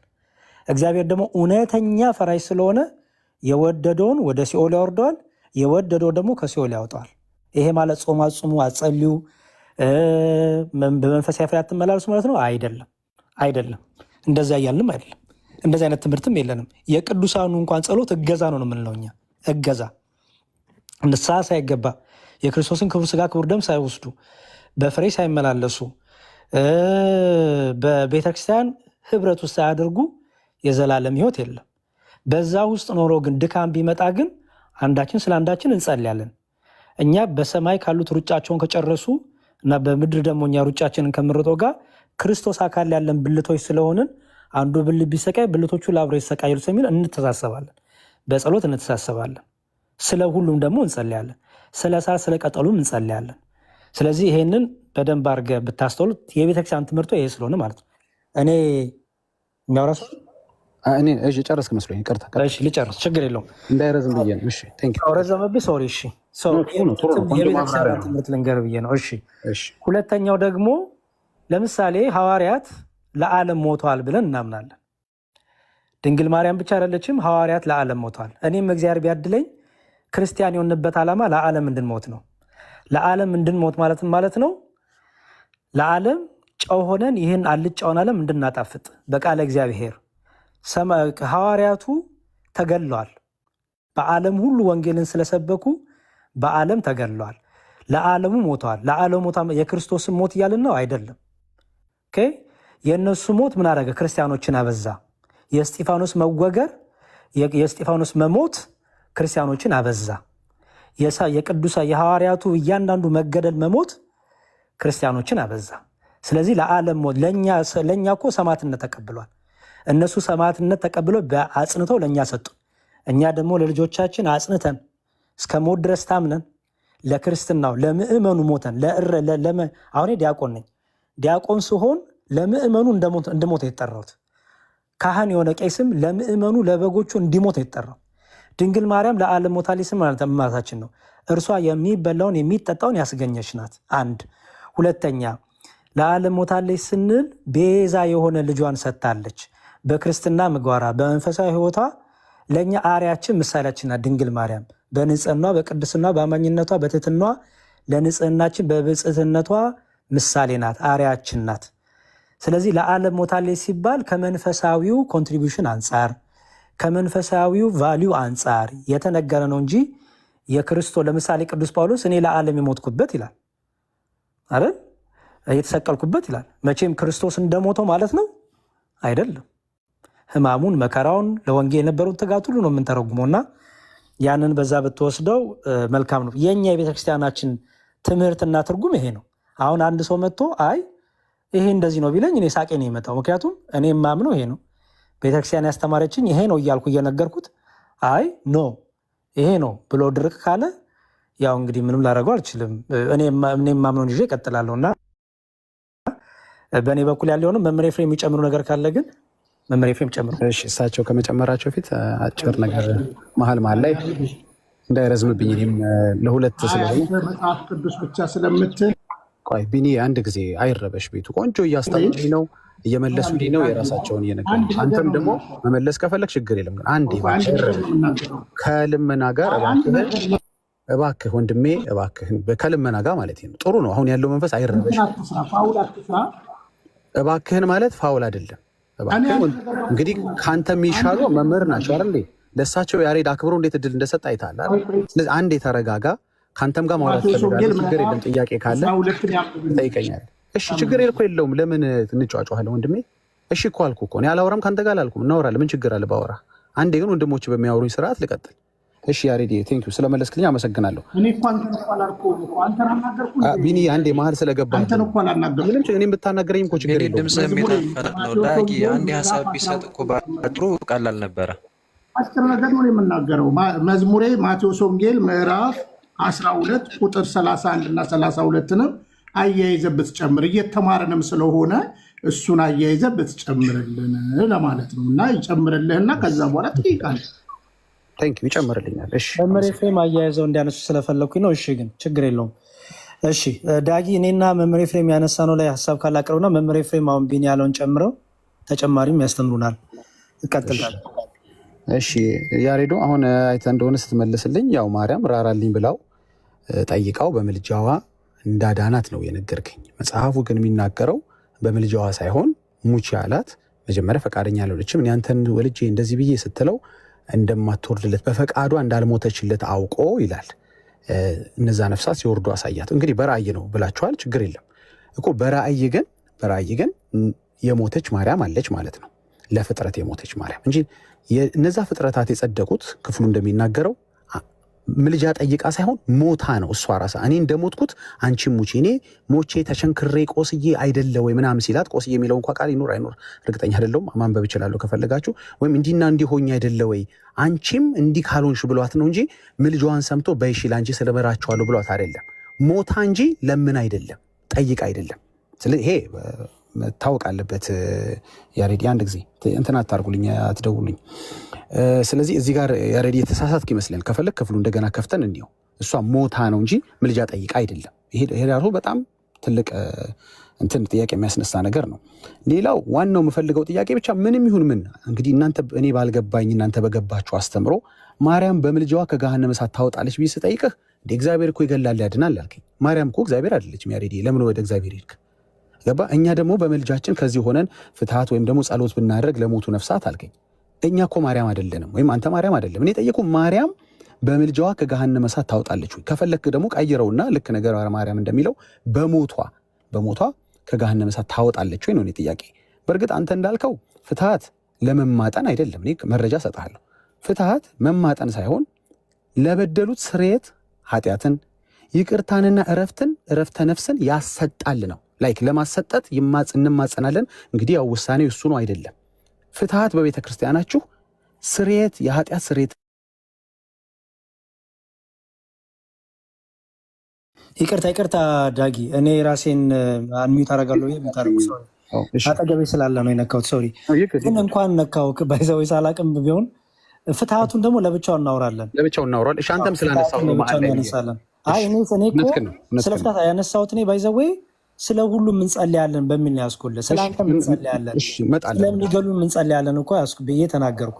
እኔም ከአርስት እንደወጣ ከሀሳብ እንደወጣ ገብቶኛል። ግን ያው ስለ ፍትሃት ግን እኔ በሆን አላነሳውም ነበር። ጥሩ፣ ስለ ፍትሃት ግን በደንብ እናወራለን በሌላ ቀን። ምክንያቱም የሆነ ቪዲዮም ስትናገር ስለሰማውክ በፍትሃት ዙሪያ ዛሬም እንችላለን። መረጃዎቹ ስላሉኝ ዛሬም ሌላ ቀንም እንችላለን። በተመቸ ወደ ርዕሱ እንመለስ። እንግዲህ ያው እሺ የሚያወራነውን እንርሳው። ስለ ፍትሃት ሁለታችን ያነሳነው እንቶ ወደ ጎን እናድርገውና በአጭሩ ጥያቄ ምንድን ነው?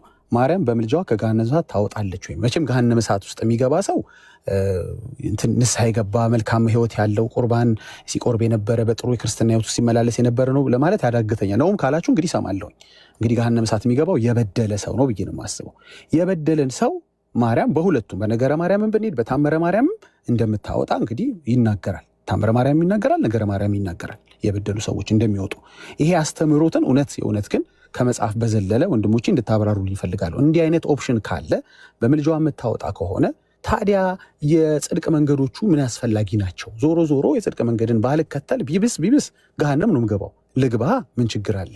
የእሷ ምልጃ እስካለ የእሷ ምልጃ እስከሰራ ድረስ የማይቀበልበት ምልጃዋን ኦኬዥን እስከሌለ ድረስ እንግዲህ በራእይ ባላችሁት መሰረት ለፍጥረት እንግዲህ ወደ ፊውቸር አድርጌ ልናገረው። በእርግጥ ኦልሬዲ ሞታለች ነው የሚለው። እምትሞት እስከሆነ ድረስ ፍጥረት በሷ የሚጸድቅ እስከሆነ ድረስ ታዲያ አንድ ኦርቶዶክሳዊ ለምንድን ነው ስለ ክርስትና ጭራሽ የሚጨንቀው? አሁን ወንድሜ ቢኒ እንደጠየቀኝም ጥቅስ ምናምን መጽሐፍ ቅዱስ እኮ አያስፈልገውም። አንድ ኦርቶዶክስ ቢበዛ ከገሃነም ይወጣልና ራራልኝ ብለው አይደለም። እቺ ፖይንት አንዴ እንድትጨፈለቅ አልፈልግም። ራራልኝ ብለው ሳይሆን ሞታ ነው ፍጥረት የጸደቀው እንጂ ራርቶላት አይደለም። እንዲያውም እሱ 2 ጊዜ ሰጀስት አድርጓት እንድትሞት በመጀመሪያው እምቢ አለች። ማለት እምቢም ሳይሆን እንዴት ልሙት ልጅ እናት ሆኝ እንዲሆኝ ስትለው ኦኬ አለና በፈቃዷ እንዳልሞተችለት አውቆ ይላል ይሄንን ኦፕሽን ሰጣት። እኔ እንደዚህ ሆኝ አይደለም የሞትኩት ብሎ ለኃጢአታቸው ተኮንነው ሲወርዱ አሳያት የሚለው ሐሳብ ይቀጥላል። እሺ ጥያቄው እንዳይረዝም አጠር ላድርገው፣ እናንተ ቀጥሉ። እሺ መምህር ኤፍሬም ይቀጥላሉ። አንድ ጥያቄ ልጠይቀው መምህር ኤፍሬም ይቀርታና ዳጊ አንድ ሚዩት አድርግልኝ። አንሚዩት ነው ያልከኝ? ሚዩት ነው አንሚዩት አንሳው ማለት ነው። አንሚዩት አድርገው። እሺ እግዚአብሔር ወደ ሲኦል ያወርዳል፣ ከሲኦል ያወጣል ማለት ነው። ክፍሉ የሚናገረው ስለ መቃብር ነው። እሱም ደግሞ እግዚአብሔር ስለሆነ ሌላ ጊዜ እናውራው። የማርያምን እንጨርስ። አይ በዚህ ክፍል ላይ ንገረኝ ብዬ ነው። በአንደኛ ሳሙኤል ላይ ባለው መቃብር ነው የሚለው ክፍሉ። ሲኦል የሚለው መቃብር የፍትሃቱ አይነት ይሆንብናል። አይ ነው እኔ ስለአንተ ትምህርት ነው የጠየቅኩ። ፕሊዝ በአንተ ትምህርት ነው። ሲኦል የሚለው መቃብር ነው። እዛ ክፍል ላይ መቃብር ነው የሚለው። ማነው እንደዛ ብሎ የፈታው? እሺ ሌላ ቀን እናውራ እንደ ፍትሃቱ፣ ወይስ ዛሬ ርዕሱ ቀርቶ ወደዚህ እንዙር? ኖ አይ እንደዛ ብሎ የፈታውን ብቻ ሀሳቡን ስጠኝና ሌላ ቀን ማን የፈታው? እግዚአብሔር ከሲኦል ወደ ሲኦል ይከታል ከሲኦል የሚያወጣል የሚለው መቃብር ነው ብላ የፈታው። አሁን እዚህ ጋር እኔ እናንተ እያወራን አንደኛ ሳሙኤል ምዕራፍ 2 ላይ ሄደው በእንግሊዝኛ ያነቡታል ሁሉ። እሱን ግን ሌላ ጊዜ እናወራዋለን። ያሬዲ በቃ የያዕቆብ መልእክት ላይ ከእናንተ የታመመ ማንም ቢኖር የቤተክርስቲያን ሽማግሌዎችን ይጥራ፣ የእምነት ጸሎትም እያደረጉ ዘይት ይቀቡት፣ ድውይም ካለበት ይፈውሳልና ኃጢአትም ሰርቶ ከሆነ ይሰረይለታል ይላል አይደል? አዎ ይላል። እሺ ይሄ ሰው ኃጢአቱ የተሰረየለት በማን ጸሎት ነው? በቤተክርስቲያን ሽማግሌዎች። ግን ይህም ከርዕሱ ውጭ ነው አይደለ? አይ አይደለም። ኃጢአቱ የተሰረየለት በማን ጸሎት ነው? በራሱ ነው፣ በቤተክርስቲያን ሽማግሌዎች ጸሎት። ስለዚህ የእሱ ኃጢአት ራሱ ሳይጸልይ እንዴት ነው የተሰረየለት? ራሱ ሳይጸልይ። ከርዕሱ ውጭ ነህ ያሬድ፣ ያውቀዋል። አይ ከርዕሱ ውጭ አይደለም። ስለ ኃጢአት ስርየት ነው የምናወራው፣ ስለ ምህረት ነው የምናወራው። እሺ የማርያምን ትመልስልኛ፣ ከዛ ትጠይቀኛለህ ወይስ ያንተ መቅደም አለበት? የኔ ሳይመልስ ሀሳቡ መልስልኝ። ማርያም በምልጃዋ ከገሃነም ሳታወጣለች አታወጣ? ቀላል እኮ ነው። ከባድ ቢሆን እናንተም ስለሆነ ጥሩ። እሺ ችግር የለውም። አሁን ይኸውልህ ዳጊዬ፣ ቀላል ከባድ የሚለውን ተው ፕሊዝ ወንድም አለ ነው ለእናንተ ማለት ነው። ሌላው ሰው ጋር ለማናችንም ቀላል ከባድ ሳይሆን እየተማመር ነው። በቃ ተወው እሱን ዳጊ ፕሊዝ። በጣም እኔ ወርዲንጎች ፎር ሳም ሪዝን በጣም ፖለቲክስ የተሞላቸው እየሆኑብኝ ነው። በቅንነት ነው እየመለስን ያለው። እኔ በቅንነት እንድትመልስ ነው የጠየቅኩ የነበረው። መመለስ ካልፈለግ ስፋይን ማለፍ እንችላለን። መምህር ኤፍሬም ይቀጥሉ። እሺ እግዚአብሔር ይስጥልኝ። ጥያቄ ላስታውስ አንዴ ያሬድ፣ ሌላ ሀሳብ ችግር የለውም። መልስ ላስታወስ ነው። እሺ ማርያም በምልጃዋ ከገሃነመ እሳት ታወጣለች ወይ? ሰምተናል እኮ ዳጊ። ሚዩት ላድርግላችሁ። ቅድም እየጠየቅ ያን ያህል ስናዳምጥ ቆይተን አሁን ደግሞ ይልቁንስ እንደው በምንም ታምር ሲኦል የገባ ሰው አይወጣም፣ ከሲኦል በምንም ታምር አይወጣም የሚል መጽሐፍ ቅዱሳዊ ማስረጃም እንድሰጠን እንጠብቃለን። ዳጊ መምህር ይቀጥሉ። ግሩም አልሰማሁም፣ ይቀጥሉ ዳጊ። ጥያቄን አልሰማሁም፣ ግን መምህር ይቀጥሉና በኋላ ላይ ለምንድን ነው ግን የሆነ ነገር በተነገረ ቁጥር ለሁሉም በጣም አስቸጋሪ ነው። መምህር ይቅርታ፣ እኔ ምንም አላቋረጥኩትም። ያቋረጡት እሱ ነው። እኔ ሚዩት አድርጌ ነበር። ይቅርታ። ኧረ መቼን ማንም አቋረጠ ያላልኩም። እኔ እኮ አሁን ቀጥታ ወደ መልሱ ነበር የገባው። ግን ለተነገረችው ለእያንዳንዷ ነገር በቃ መልስ መስጠት ትፈልጋለህ። ይሄ ደግሞ ትክክል አይሆንም። ልጅ እግዚአብሔር በሚያውቅ የምሬን ነው። ማስተዋል ጥሩ ነው ከምንም በላይ። ወደ ጥያቄ ልግባ። የሚገርምህ ቀጥታ ጥያቄ እንዳልመልስ ከሚያደርገኝ ነገር አንዱ የሆነ ለስለስ ያለ ሀሳብ እንዲኖረን መሀል ላይ የምሰጣቸው ሌላ ሀሳቦች ናቸው። ለእኛ ልጆች በጣም ጥሩ ማብራሪያዎች ናቸው፣ ለሌሎች ደግሞ ተረት ናቸው። እኔ ከፕሮቴስታንት እህቶችና ወንድሞች አንድ የተረዳሁት ሰው አራት ህልውና አለው ብዬ ቅድም ስናገር አጋጣሚ ኮሜንት እያየሁ ነበረ እና አንደኛው በእናቱ ማህፀን የኖረው፣ ሁለተኛው ደግሞ ተወልዶ ብዬ ስናገር ተረት ይላል ማለት ነው። ሳይጸነስ የተወለደ ሰው አለ አሁን እና ለእነዚህ እንዴት በምን ቋንቋ እንደምንግባባ ሳስብም ይጨንቃል። እመቤታችን በምልጃዋ ከቅጣት ቦታ ታወጣለች ወይ? አዎ ታወጣለች። ይሄ መልስ ነው። በደንብ ያዙ።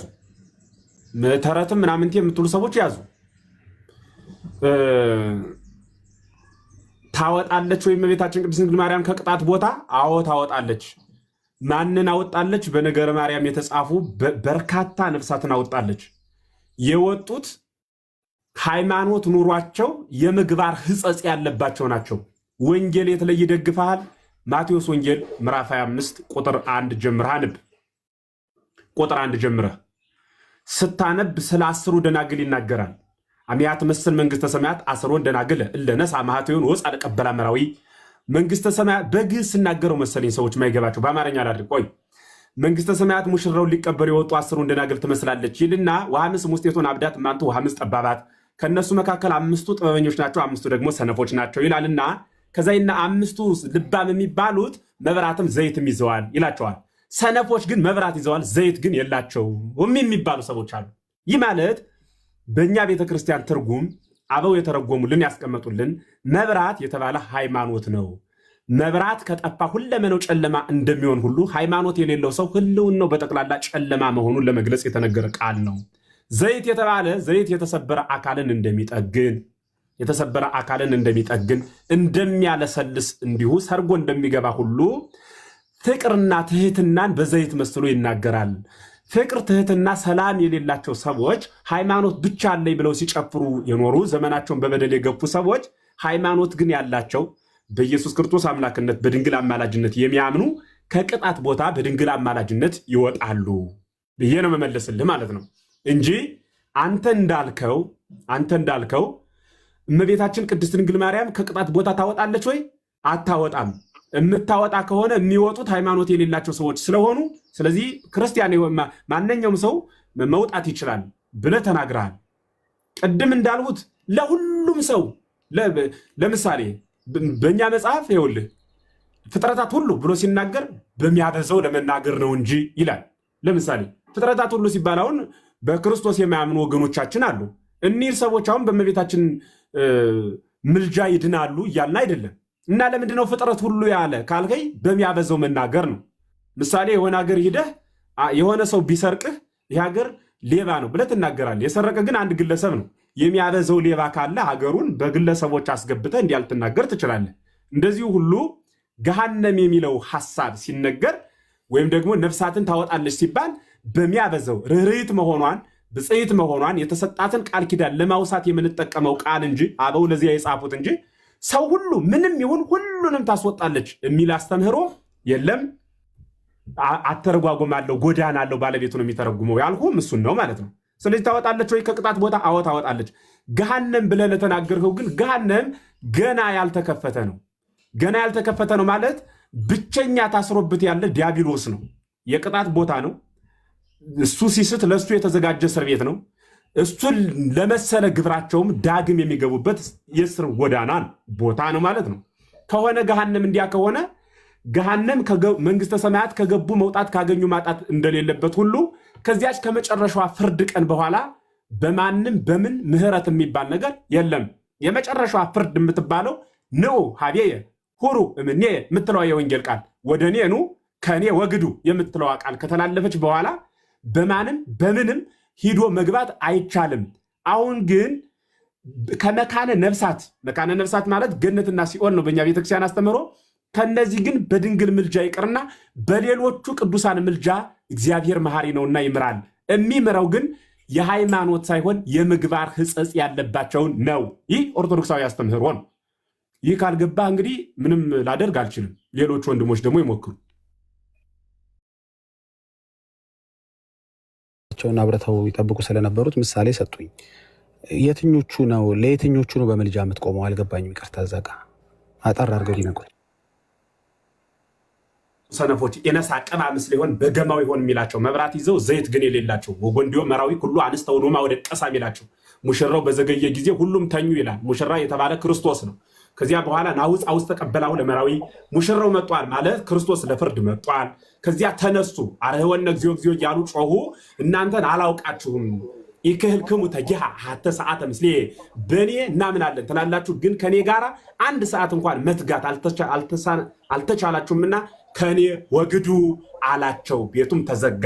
እነርሱም ሀባሃሉ ሀቃየስነን ጥርስ ማፋጨት ወዳለበት ተወረወሩ የሚባሉት እነርሱ ናቸው ማለት ነው። ስለዚህ ስለነዚህ እኒህ ማለት ሃይማኖት ኑሯቸው የሚለውን ነው የፈለኩት። ሃይማኖት ኑሯቸው ምግባር ስለሌላቸው ሰዎች ቃሉ ስለ መጨረሻው ፍርድ መሆኑን በምታወቀ ብትለይ ሲጨርስ ምን ብሎ ይዘጋል?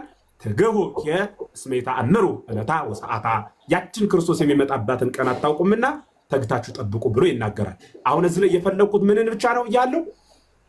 ሃይማኖት ኑሯቸው ምግባር የሌላቸውን ሰዎች ነው ጥቅሱን የፈለኩት እንጂ ከፍርድ በኋላ ድነት አለ እያልኩ አይደለም። እሺ መምህር ኤፍሬም ሃይማኖት ኖሯቸው ማለት ምን ማለት ነው? አልገባኝም፣ ይቅርታ።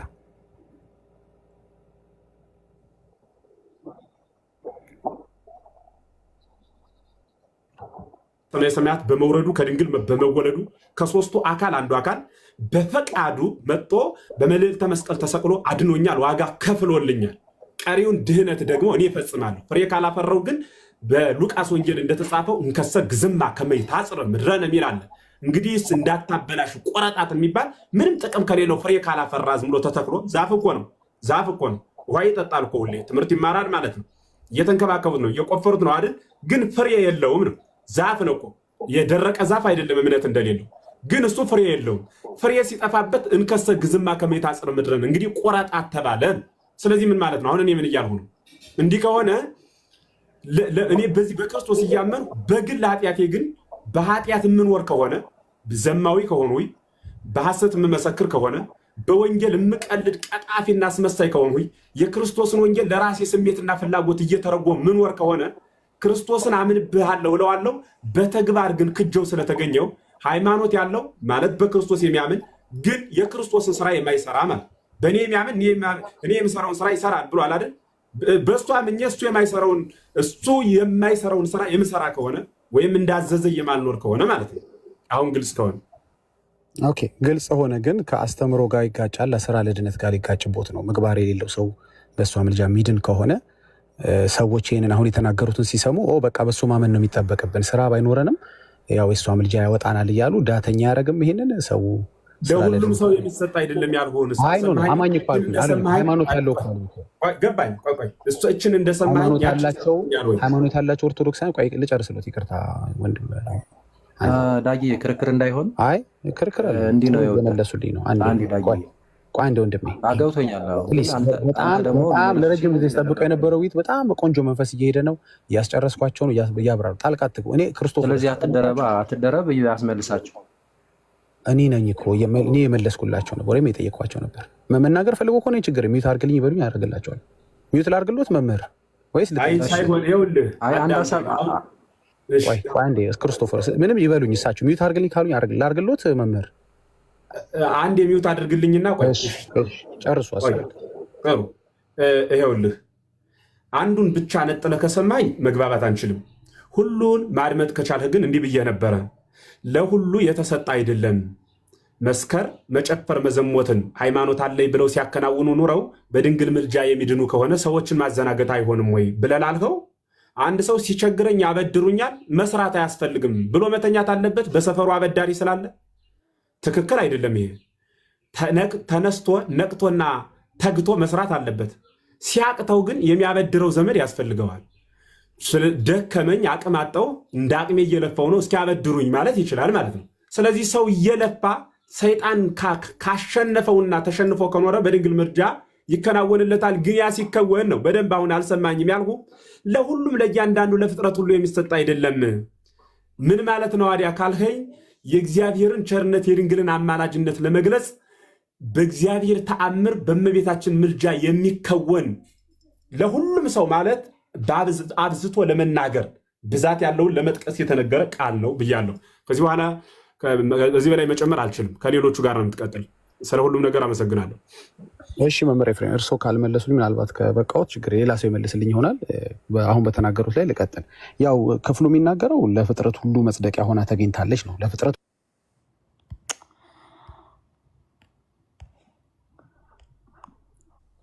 በጣም ይቅርታ። አሁንም እኔ ሆነኝ ዳጊ፣ በቃ ወይ ቦታ እንቀየር።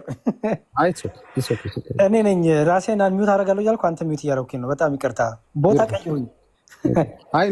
ካረከኝ መልሼ እንትን ላደርጋለሁ። ይቅርታ ራሴን ይርገድ። ኦኬ እንግዲህ መምህር እንዳሉን ያው ያሉትን ብለዋል። እሳቸው ላይ ብዙ እንትን ማለት አልፈልግም። ስለሰማችሁ የሰማችሁት መድገም የለብኝም።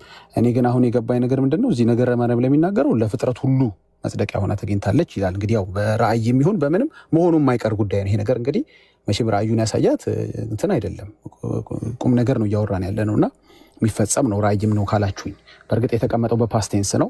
እኔ ራእይ በፓስቴንስ ሲቀመጥ ብዙ ምን በዚህ አይነት መልኩ አስተውዬ አላውቅም። ሌላው ደግሞ ለ99999 ነፍሳት ነው የገባችው። ጸድቀው የተገኙት ግን ፍጥረት ሁሉ ነው የሚለው። እንግዲህ እርሱ ያሉትን መውሰድ ይኖርብኛል ነገረ ማርያም ላይ ሁሉ እያለ ፍጥረት ሁሉ እያለ አላውቅም። ይሄ ማለት እንግዲህ እሳቸው እንዳሉት ምግባር የሌላቸውን ግን እምነት ያላቸውን ሰዎች ነው የምታድነው ካሉ ደግሞ የሆነ ኃጢአተኛ ሰው ምልጃዋን ቢጠይቅ ምልጃዋን አይሰራለትም ወይ ለዛ ሰው የሚል ጥያቄ ደግሞ ያስነሳል። ይቅርታ፣ በጣም ይቅርታ፣ አንድ ነገር መጥቶብኝ ነው ዝር የገባው። ይቅር በለኝ። ምንድን ነው የሚለው ቃሉ አልኸኝ? ፍጥረት ሁሉ ነው አይደል የሚለው? እሺ ላንብበው አንድ ጊዜ። በቃ እኮ አታንብልኝ። ፍጥረት ሁሉ ነው አይደል የሚለው ነው ያልኩህ። አሁን ነው መልሱ። እንደዛ ነው። ለፍጥረት ሁሉ አሁን ፍጥረት ሁሉ ሲባል ድንጋይም ፍጥረት ነው መቼም፣ እንጨቱ፣ ሌላም ፍጥረት ሲባል ሰይጣንም ፍጥረት ነው፣ ፈጣሪ አይደለም። ፍጥረት ሁሉ ሲባል በሚያበዛው ለመናገር ነው ስልህ መቀበል ያቃተህ። 22ቱ ስለ ፍጥረት የምንላቸው በጠቅላላ ሰማዩ፣ ምድሩ፣ እንጨቱ፣ አውላጡ፣ እየወራ ማኤረር፣ ሰማዩ ዱድ፣ ሰማያት ኢየሩሳሌም፣ መንበረ መንግስት፣ ጽራሪያ የምንላቸው ወደ ላይ ያሉ ሰማያት፣ ወደ ታች ደግሞ እሳት፣ ውሃ እያለ ምን ዘረዝረው ይሄ ሁሉ ማለት ነው ፍጥረት ሁሉ? አይደለም። መቼም ሰው ነው እንደምትለኝ እርግጠኛ ነኝ።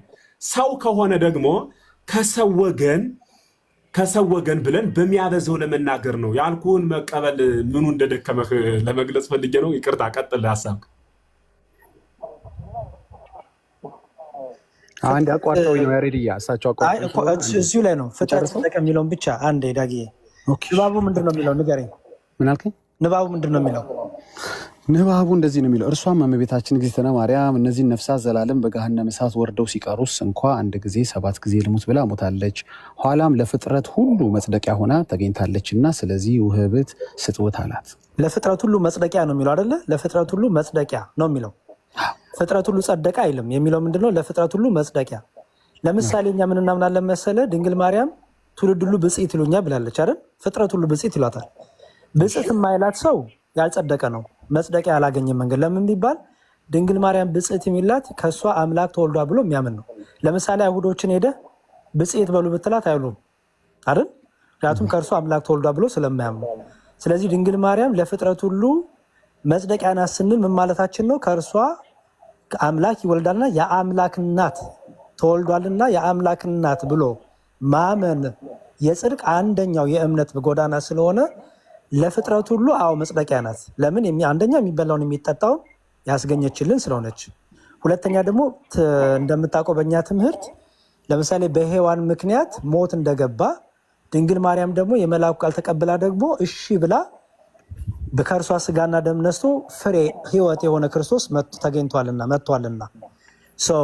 ሁለተኛ ደግሞ ድንግል ማርያምን ወላዲታ አምላክ ብሎ የሚያምን ሰው ከእርሷ የእግዚአብሔር ልጅ እግዚአብሔር የሆነ መወለዱን ያምናልና ይሄ ደግሞ የጽድቅ መንገድ ነውና ከዛ የተነሳ መጽደቂያ ነው እንጂ የሚለው ፍጥረት ሁሉ ጸደቀ አይልም። እሱንም ብታስተካክለው። እሺ፣ ለዓለም ሁሉ አማላጅ ሆና ሞታለች ይላል። ተቀበለዋለህ? እሺ፣ ይሄን ሲነገር ሞታ ነበር ድንግል ማርያም? አይ ራእይ ነው እኮ አልከኝ እኮ። አልሞተችም አይደል? እኔ እንጃ፣ አንተ ንገረኝ። አንተ መጽሐፍ አይደል ያሬድ? እኮ እየተነጋገረች አልነበር እንዴ? እኮ ንገረኝ። ሞታ ነው ወይስ ገና ልትሞት ነው ማለት ነው? አይ አንተ ስታነበው ዳጊ እንደ ቅድም እኮ እኔማ ደምድሜ ስመጣ አንተ ደምድመ መተህ ነው አሉች። ብትጠይቅ ጥሩ ይሻላል ስላልከኝ እየጠየኩህ ገባኝ እኮ። ስታነበው አንተ ንገረን። ገባህ? አደምድም። አሁን አብረን እያነበብን ስታነበው ድንግል ማርያም ሞታለች ሲነገር ስትነጋገር ከልጇ ጋር እኔ እንጃ፣ ያንተ መጽሐፍ ስለሆነ አንተ ንገረኝ ያሬድ። እሺ፣ ቅድም አልሞተችም ብላል። አልሞተችም ብዬ ደግምልሃለሁ። አልሞተችም። እሺ፣ ትሞታለች ማለት ነው። አማላጅ ለዓለም ሁሉ አማላጅ ሆና ትሞታለች ማለት ነው። ገና ካለ በጣም ጥሩ። መሞት የሚለው ምን ማለት ነው እኮ አልኩህ። አሁን አየኸው፣ አሁን ትሞታለች ሲል እዛ ሰዓት ላይ አልሞተችም ድንግል ማርያም አልሞተችም። ለምሳሌ እኮ አልኩህ እኛ ዲያቆናት፣ ካህናቱ፣ ክርስቲያኖች ሁሉ የተጠሩት ሳትሞት ነው ሞታለች የሚለው። ልጨርስልህ። ለምሳሌ እኔ ለዓለም ሞቻለሁ ካልኩ ምን ማለት ነው ዳጊ? ለዓለም ሞታል አንተ? እሺ ሶሪ አንሚዩት ለማድረግ እሺ፣ ለዓለም ሞታል አንተ? ኦኬ፣ ለዓለም ሞታ ሲባል ነፍስና ስጋ ተለይቷል ማለት ነው? አይደለም። ቤዛ ሆናል ማለት ነው? አይደለም። እንደ ክርስቶስ ሞታል ለዓለም ማለት ነው? አይደለም። እሺ ምን ማለት ነው ለዓለም ሞታል ሲባል? በቃ ከኃጢአት ተለይቼ ክርስቶስን ለብሻለሁ ማለት ነው። ኦኬ፣ አንድ እሱ። ሌላ ደግሞ ወደ ቤተክርስቲያን ስለተጨመርክ ለደከሙት ደግሞ ብልቶች ደግሞ ታበረታል አይደለ? በቃ ስለዚህ ድንግል ማርያም ለዓለም ሞታለች ሲባል አይ ለዓለም ሞታለች አይደለም የሚለው ያሬድ ያላለው ነው እያልን ነው። ለእኔ እናንተ ያልከው የተጠቀምከው ቃል እዚህ ላይ ከተጻፈው ይለያል። ለእኔ እናንተ ልክ ነህ ያልከው ቃል ለዓለም ሁለታችንም እኔም አንተን ሞተን ሊሆን ይችላል። ያንተን ባላቅም በእርግጠኝነት እዚህ ገላገ የሚለው ለዓለም ሞታለች ሳይሆን የሚለው ለዓለም ሁሉ አማላጅ ሆና ሞታለች ነው የሚለው። እኮ አማላጅ ሆና ማርያም ሞታለች። ላሳይ እኮ ነው። አየው ሞቷን ከምን ጋር ያገናኘው? ከምልጃ ጋር። ኦኬ ምልጃ ማለት ልመና ማለት ነው አይደል? ስለዚህ ለዓለም ሞታለች በምልጃዋ ነው የሚለው። አስተውል። ለምሳሌ እኔ እናንተ ለዓለም የሞት ነው በምንድን ነው አልን ቅድም? አንደኛ ከዓለምን ትተን ክርስቶስን ስለያዝን፣ ሁለተኛ ደግሞ ይህን አልጫውን ዓለም በምን በወንጌል በጸሎት በትምህርት የምናጣፈጥ አይደለም? ይሄ ሁሉ ለዓለም መሞታችን ሁሉ የሚገለጥበት ነው አይደል? ስለዚህ ድንግል ማርያም በምልጃዋ ነው ስፔሲፊክ ላይ እዛ ጋር እንደሚል በምልጃዋ ለዓለም ሁሉ ሞታለች ማለት ነው። አዎ ምልጃዋ ለእኛ ሁሉ ይሰራል። ላመነበት ለተቀበለበት ቃል ኪዳኗ ምልጃዋ ለሁላችንም ይሰራል። አይሰራም ላለ ሰው አይጠቅመውም፣ ለእኛ ግን ይጠቅመናል። በምልጃዋ እንጠቀማለን። ምልጃዋ ለዓለም ሁሉ ለፍጥረት ሁሉ ነው ለማለት ነው። ኦኬ እሺ፣ እንደዛ ከሆነ ያሬዲ እዚህ ጋር አንድ ጊዜ አይደለም 7 ጊዜ ልሙት ብላ ሞታለች ይላል። ወደፊት ነው የምትሞተው? አንድ ጊዜ ሳይሆን 7 ጊዜ የምትሞተው አይደለም። እዚህ ጋር ፍቃዷን ነው የሚያሳየው። ሲያሳያት ነፍሳት እንዲድኑ ያላትን ፍቅር፣ ነፍሳት እንዲድኑ ያላትን ዓላማ ለማሳየት ርኅራኄዋን አዛኝቷን ለማሳየት እንደዛ ከሆነማ ደጋግሜ ልሙት፣ እኔ በመሞቴ ከሆነ ነፍሳት የሚድኑት ደጋግሜ ልሙት ማለቷ ነው። 7 ብላ ሞተች ወይስ ትሞታለች? አንዴ ስማኝ ዳጊ። አይ ኮንቨርሴሽን አድርገው ብዬ ነው አጠራጣር እንዲል ብዬ። እየሰማኸኝ ነው? ችግር የለውም እኮ። ለምሳሌ 7 ጊዜ እኮ ማነው የሞተ የለም አለ እንዴ? 7 ያው ታውቃለህ ፍጹም ቁጥር ነው።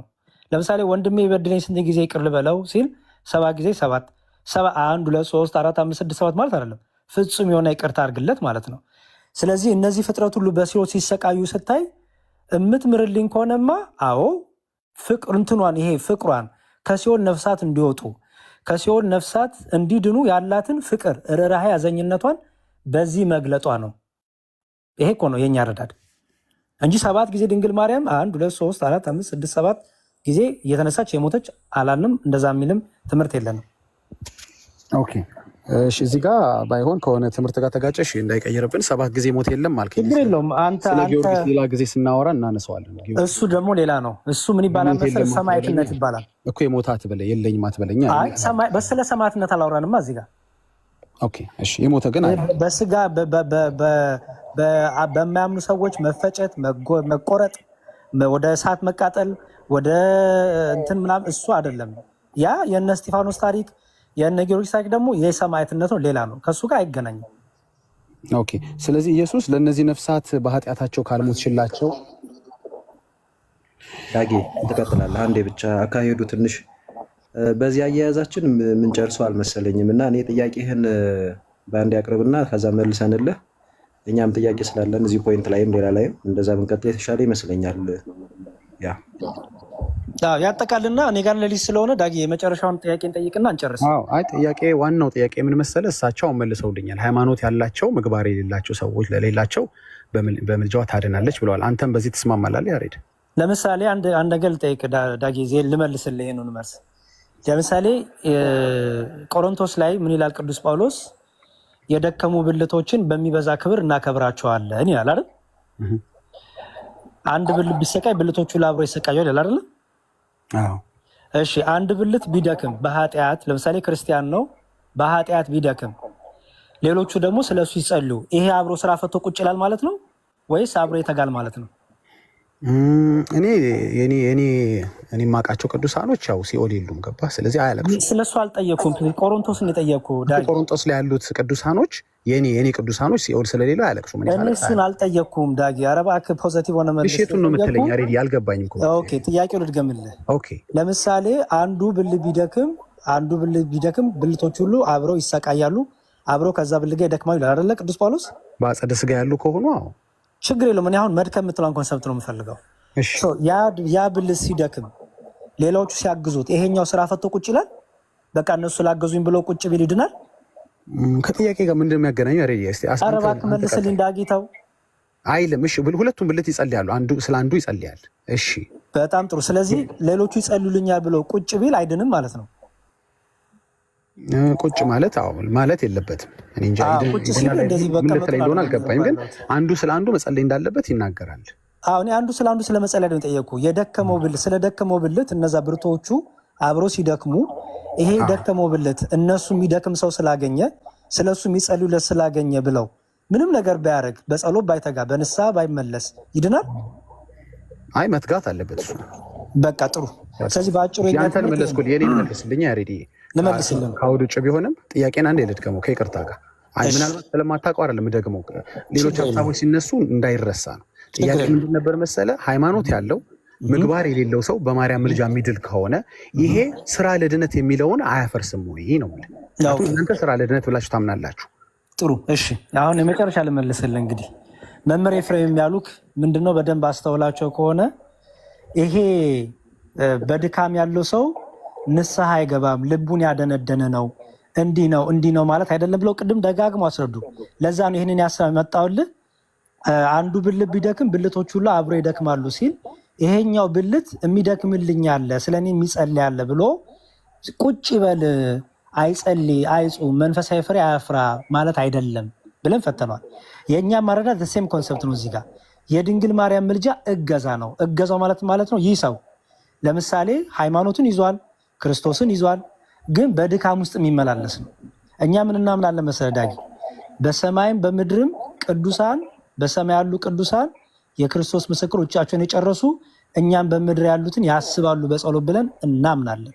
ምልጃቸውና ጸሎታቸው ያግዘናል ብለን እናምናለን። ስለዚህ ድንግል ማርያምም ስትጸልይ ወይም በእሷ ልመና ወይ በእሷ ጸሎት ወይ በእሷ ቃል ኪዳን ነፍሳት ይድናሉ ስንል በአዳኙ እግዚአብሔር ነው፣ አዳኙ ልጇ ነው። ልጇ ደግሞ ያ ሰው መዳ አይኑርበት መዛኙ ፈታሹ አዋቂው ህይወቱን የሚያውቅ እሱ ነው። ከድንግል ማርያም የሚጠበቀው ማርልኝ እራራልኝ ብላ መጸለይ ነው። እራራልኝ ብላ መጸለይ ነው። ልጇ ደግሞ የሁላችንም ህይወት የሚያውቅ ነውና የሁላችንም በድካማችን የሚራራ አባትና አምላክ ነውና ያ ሰው እውነት ፍጹም ልቡን አደንድኖ ነው ወይስ ደግሞ በድካም ውስጥ ሆኖ የሚፈልገው ነገር መስራት የሚፈልገው መንፈሳዊ ትጋት ኖሮ ግን በሌላ ድካም ውስጥ ኖሮ ነው ወደ ሲኦል የገባው የሚለውን ደግሞ ልጇ ይመረምራል። እኛ እንዴት መርምሮ ከሲኦል እንደሚያወጣ ለልጇ ነው የምንተው። ከኛ የሚጠበቀው ከድንግል ማርያም ነው። ከሌሎች የሚጠበቀው ምንድነው? ከቅዱሳን አምላክ ክርስቶስን ማር፣ ይቅርበል፣ ራራ። እሱ ካወጣ አሜን ብለን እንቀበላለን። አዎ ግን ልደት የምን አለ መሰለህ፣ እኔ እንደማውቀው ተሳስቼ ከሆነ ትነግረኛለህ። እኔ እስከማውቀው ይቅርታ በጣም ልገባ ነው። አንዴ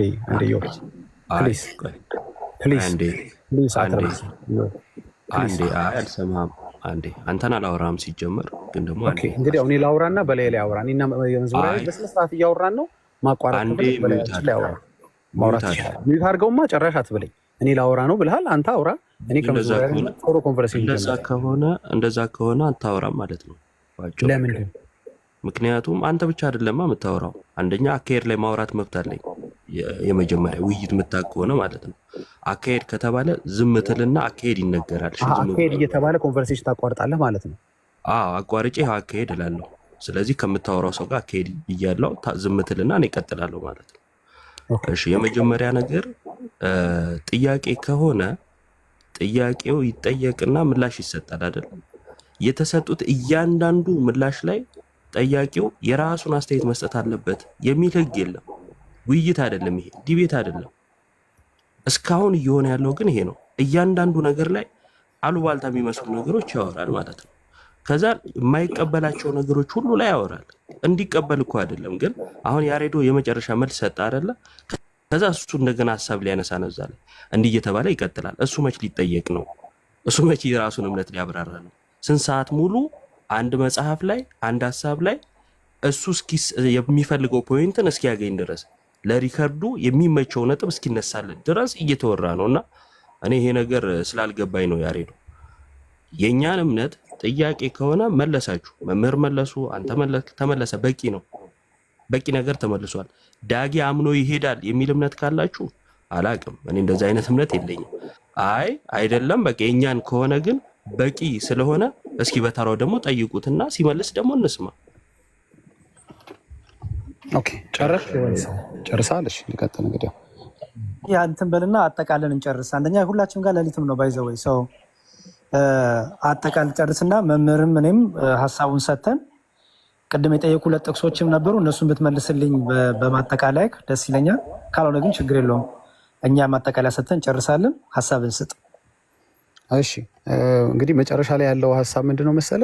ሃይማኖት ኖሯቸው ምግባር የሌላቸው ሰዎች እኔ መጀመሪያ ሃይማኖት ያላቸው ገሃነመ እሳት ምን ይሰራሉ የሚል ጥያቄ አለኝ። ገብቷል? ሃይማኖት ያላቸው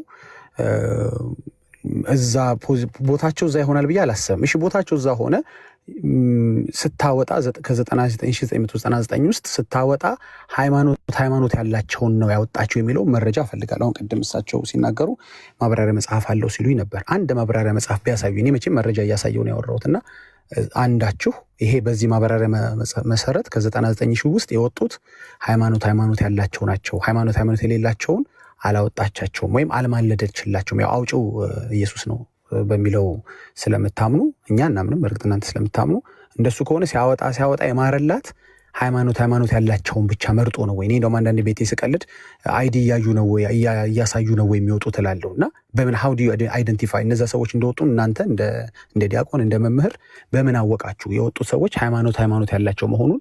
ወይ መረጃ ወይ መጽሐፍ ካለ ብታሳዩኝ። ስታወጣ እንዲህ ነው የምታወጣው። ይሄ እዚህ ነገረ ማርያም ላይ ያለውን ማለት ነው ብታሳዩኝ ደስ ይለኝ። መረጃ ከሌለ ግን ለፍጥረት ሁሉ የሚለውን ማመን እንገደዳለን ማለት ነው።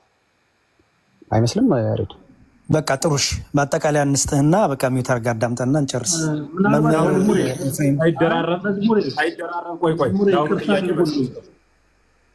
መዝሙር አንዴ ይቅርታ አድርጉልኝ።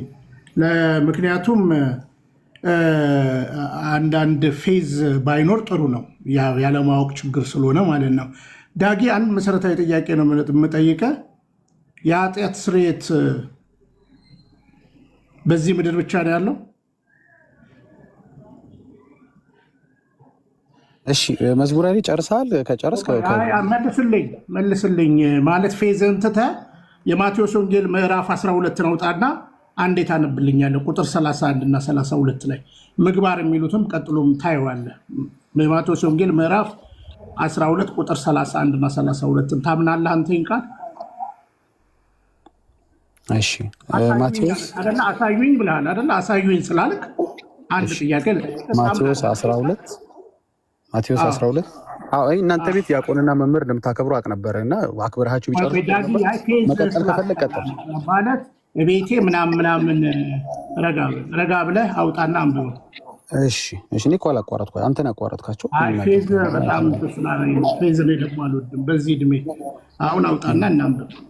ፌዝ ጥሩ ነው፣ እንግሊዘኛው ከሆነ እኔ ይመለከተኛል። እሺ ማቴዎስ 12:31 ስለዚህ እላችኋለሁ ኃጢአትና ስድብ ሁሉ ለሰዎች ይሰረይላቸዋል፣ ነገር ግን መንፈስ ቅዱስን ለሰደበ አይሰረይለትም።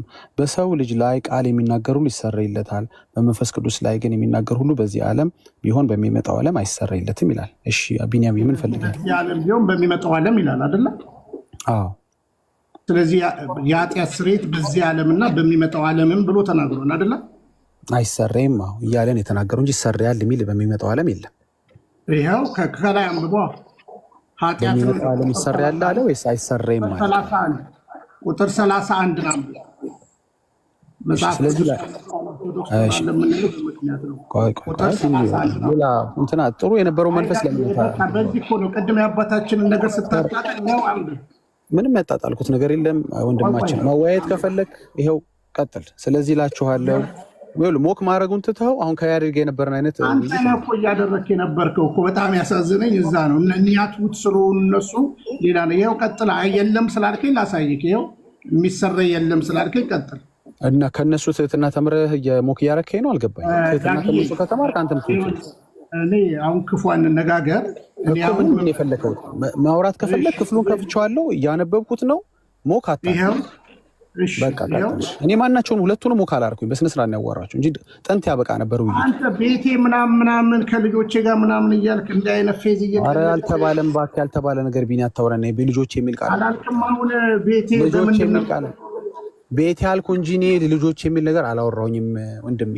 እባክህ ተረጋጋ። አሁን የሚጠቅመውን እናውራ። ከስር ላሉ ሰዎች የሚጠቅም ነገር እናውራ። የሚጠቅመውን ነው እያወራሁልህ ያለው። እሺ ማቴዎስ 12 ቁጥር 31 ስለዚህ እላችኋለሁ ኃጢአትና ስድብ ሁሉ ለሰዎች ይሰረይላቸዋል አለ እንጂ በሚመጣው ዓለም ይሰረይላቸዋል አለ። ረጋ በል። ኃጢአትና ስድብ ለሰዎች ይሰረይላቸዋል ይላል አይደል? ቀጥል። አዎ እንጂ በሚመጣው ዓለም የሚል ነገር የለም። ነገር ግን እንዴ እንቀጥልልህ። ነገር ግን መንፈስ ቅዱስን ለሰደበ አይሰረይለትም። እሺ ቁጥር 31 አለቀ። 32 ደግሞ እንቀጥል። በሰው ልጅ ላይ ቃል የሚናገር ሁሉ ይሰረይለታል።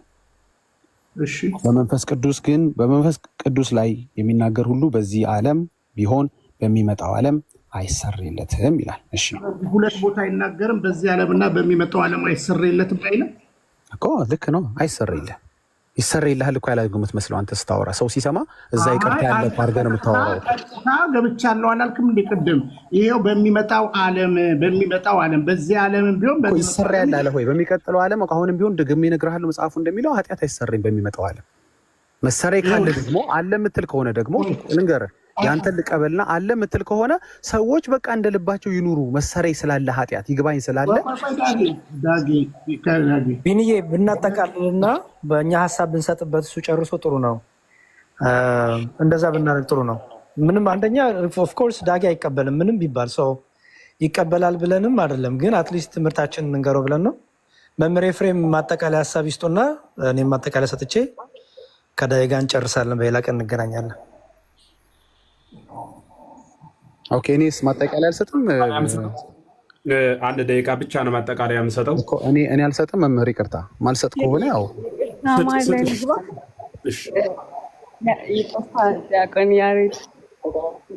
አዎ የተመለሰልኝን መልስ ላይ እንትን እሰጣለሁ። ማጠቃለያ መስጠት አለብኝ። ተመልሶልኛል አልተመለሰልኝም ብዬ ሌላ ጊዜ ቀጠሮ የሚይዝም ከሆነ ቀጠሮ ይዤ እወጣለሁ። ይቅርታ የሚሆነው እንዴት መሰለ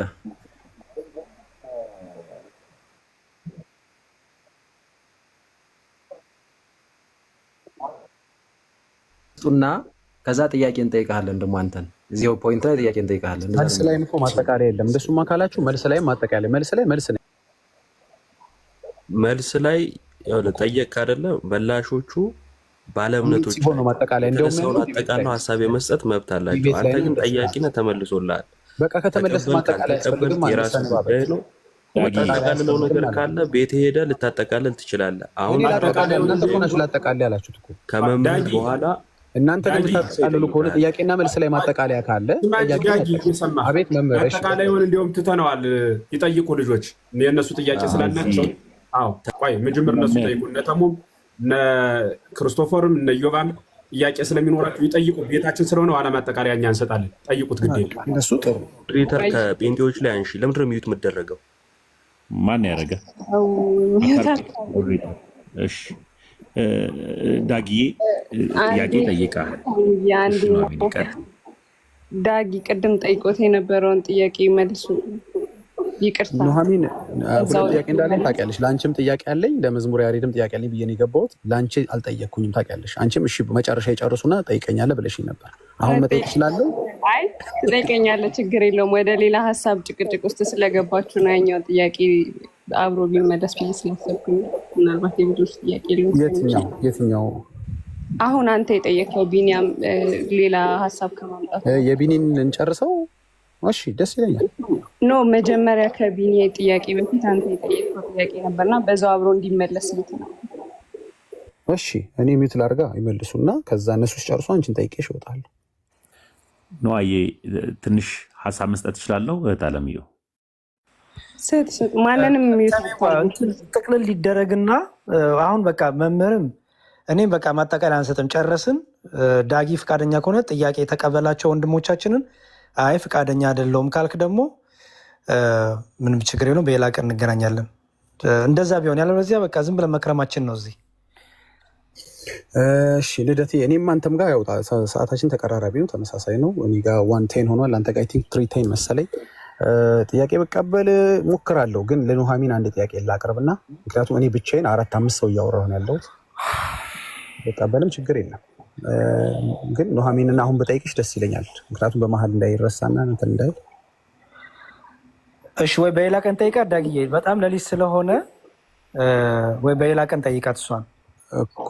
የኔ ጥያቄማ ያው መጀመሪያም ይሄን ሁላ ሰዓት የጠበቅኩት አንተና እሷን ለመጠየቅ ነው። አንተን ጠይቄያለሁ። ቴንኪው መልሰልኝ። ጥያቄ እኮ ስላለኝ ዲያቆን ያሬድዬ፣ እኔም ጥያቄ ስላለኝ እናንተ ዛሬ ቤቶቹ ምን ሆነዋል?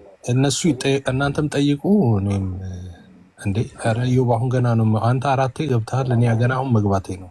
እነሱ አንተን ወክሎ ስለነበረ ማውራት አይጠበቅብም ነው። ሀሳብ ነው እኮ እየሰጠ ያለሁት እኔ። ዞሮ ዞሮ እስካሁን ድረስ ሲጠየቅ ነበረ። ስንት ሰዓት ሙሉ ተጠይቋል። እኛ ብቻ እኔ ብቻ አይደለም እናንተ ልጠይቁት እኔም ልጠይቅ እኮ ነበር ያሉት። አሁን ለዳጊ ጥያቄ ያላቸው ሰዎች ያቀርባሉ። አልጠየቅም ካለ መውረድ እንጂ ያለበት ቁጭ ብሎ እዚህ ሌላ ወሬ ማውራት አይጠበቅበትም እኮ። እኔም መጠየቅ እችላለሁ ወይስ እሱ ብቻ ነው የምጠይቅ? ተቀበል፣ የምጠይቁ ጠይቁት። እሺ እንደሱ እኮ ነው። ዳጊ ይጠይቃል፣ እኔም ልጠይቅ ነው። ክርስቶፎር ሀሳብ አምጥቷል። እውነቱን ነው ማለት ጠየቅና ማንጠይቅ ከሆነ እዚህ ምንም ዳጊ ችግር አትሰማም። ችግር እሱ ነው። መምህር ማውራት ከፈለጉ ንገሩኝ፣ ሚዩት አደርግልዎታል። ክርስቶፎር ዳጊን ይጠይቃል። ኤፍሬም እዮባን እኔ ኤፍሬምን ለመጠየቅ እኮ ነው የገባሁት። መጀመሪያም ኑሐሚን አስፈቅጄ ኤፍሬምን ለመጠየቅ ነበር የገባው። ለዛ ነው እስካሁንም የተቀመጥኩት። እንደው በመሀል አንዳንድ የዳጊ አካሄድ ስላልተመቸኝ ነው እንጂ ኤፊ ፈቃደኛ ካልሆነ እኔ መውረድ እችላለሁ። ኤፊ አንተን ልጠይቅ ነው የገባሁት። አትውረድ ቢኒ፣ እኔ ስለምቀድም ብቻ እኔ ጥያቄን ልጨርስ፣ ከዛ የሚጠይቀኝ ሰው ካለ ጨርሱ።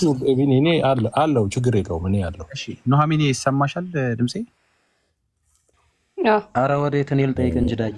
እሺ ወዳጅ ትጠይቀኛለህ፣ ችግር የለም። ለአንተ ደግሞ አንድ ድል እሰጥሃለሁ። ምናልባት ተሜም አሁን ይኸውልህ ምን መሰለህ፣ አንዴ ልጠይቃት ወዳጅ። በጣም ረጅም ከኑሐሚን ጋር ልታወሩ ነው። አጭር ጥያቄ ነው አንድ ጥያቄ እና ከዛ ልናወራ ሳይሆን ጥያቄ አለኝ ብዬ ነው የገባሁት። ከድሮ አሁን ያመጣሁት አይዲያ አይደለም። ረጅም ሰዓት የጠበቁት ቀኑን ሙሉ እኮ በቃ ስጠይቅ ነው ያልኩት። ኑሐሚንን ፍታትና ዳጊ አንዳንዴ ቀኑን ሙሉ ነው የጠበቁት። ልክ ነህ አንተ ደግሞ በኋላ ገብተህ ዳጊ መደራረብ ነው ያልከው። እንዴት ነው ቃላቶችን የምሰነጥቃቸው? እባክህ አይ ልክ ነህ። ከአንተ በፊት ያው ቆይቻለሁ፣ ከ3 ሰዓት በላይ ቆይቻለሁ። ልጠይቃት እድሉን ልጠቀም። ያው ደግሞ ተናግሬ ነው የገባሁት። እሺ ጠይቃላት። ጠይቅም አሁን አንድ ሁለት ሶስት ጥያቄዎች አሉኝ። እስቲ ጠይቀኛለህ፣ ምንም ችግር የለም። አንዴ ልጠይቃትና አንዴ ታገሰን ማለት ነው። ስለዚህ ልቀጥላ ቀድሜህ ስለምቀድምህ አንዴ ቆይ፣ ስለምቀድምህ ልጨርስ። ልጠይቅህ ወንድም ይሄ አትጠይቀኝ ይባላል። ሌላ ቀን ጠይቅ። በቃ ኑሐሚን በዚህ አይነት ምንም ዳጊ መጠየቅ ካልፈለገች ችግር የለውም እኮ አትጠይቀኝ ትበለኝ። ሆስቷ ምንም እኮ ችግር የለውም። አትጠይቀኝ፣ ሌላ ቀን ጠይቀኝ ትበለኝ። ከዛ ትጠይቃለህ አንተ እንደዛ ብትልህ እኔ ምን ቢያልኩ እንዴ ያሬዲ አልሰማሁም። ኮንፈርም አድርግላቸው ጥያቄ አዎ ጠይቀኝ፣ ግን እኔ ስለምቀድም ቀድሜ ልጠይቅ አልኩ እኮ ያሬዲ። በጣም ግን ከባድ ነው በጣም ብቻ። እሺ እኔ የምለው ግን ዳጊ እንጂ ዳጊ ግን በቃሽ የሚባል ነገር መልመድ ለምንድን ነው የተሳነ? ኧረ ተው፣ እውነት ጥሩ አይደለም ማለት ኔትወርክ ከሆነ መምህር ይቅርታ አላውቅም። እሺ ብያለሁ፣ ግን ኔትወርክ ነው መሰለኝ አይሰማም። ደግሜ እሺ ልበለውለት። እሺ አልኩኝ ወይ ደግሞ በእንግሊዝኛ እንግዲህ አለልኝ። ምን ላይ ኖ ይሄንን አሁንም ይሄን የሆነ እንደሱ ስላቁ ብዙ ጥቅም የሚኖረው አይመስለኝም። አሁን የኔ ጥያቄ ተናግሬ ነበር አይደለም? እነሱ መስማት ያቃተ አንተን ክርስቶፎር ይጠይቃል። እኔ ከገባሁ ጀምሮ ጠዋት 1 ሰዓት ተኩል ነው የገባሁት። እስካሁን ድረስ ጠያቂ አንተ ነህ። አንድ ጥያቄ አልተጠየቅ። ስለዚህ አሁን ክርስቶፎር አንተን ይጠይቃል ወይ አክሊል መጥቷል።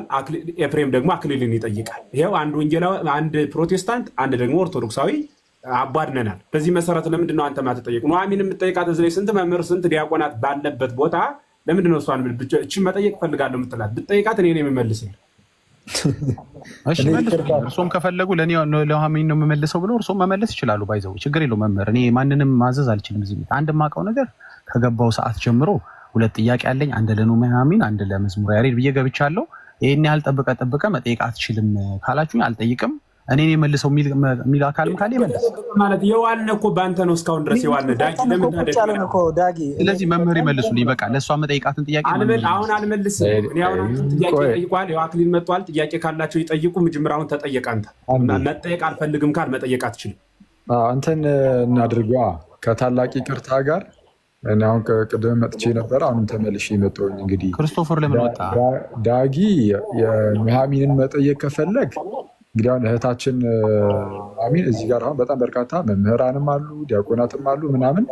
ዲያቆናቱ መምህራኑ ፊት ለፊት ላይ ቁጭ ብለው ከእህታችን ኑሐሚን ጋር የምትጠያየቀው ምናምን ነገር ካለ በውስጥ ሞክረውና እዛው ጨርሱት፣ እዛው ጠይቃት፣ እዛው ትመልስልህ።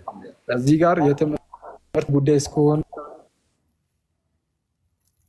ላይ መመለስ የሚችሉ ወይም ትምህርቱ ላይ ያሉ መምህራን ስላሉ ከመምህራኑ ጋር ቀጥል። የትምህርት ጉዳይ ከሆነ ያለ ከመምህራኑ ጋር ቀጥል።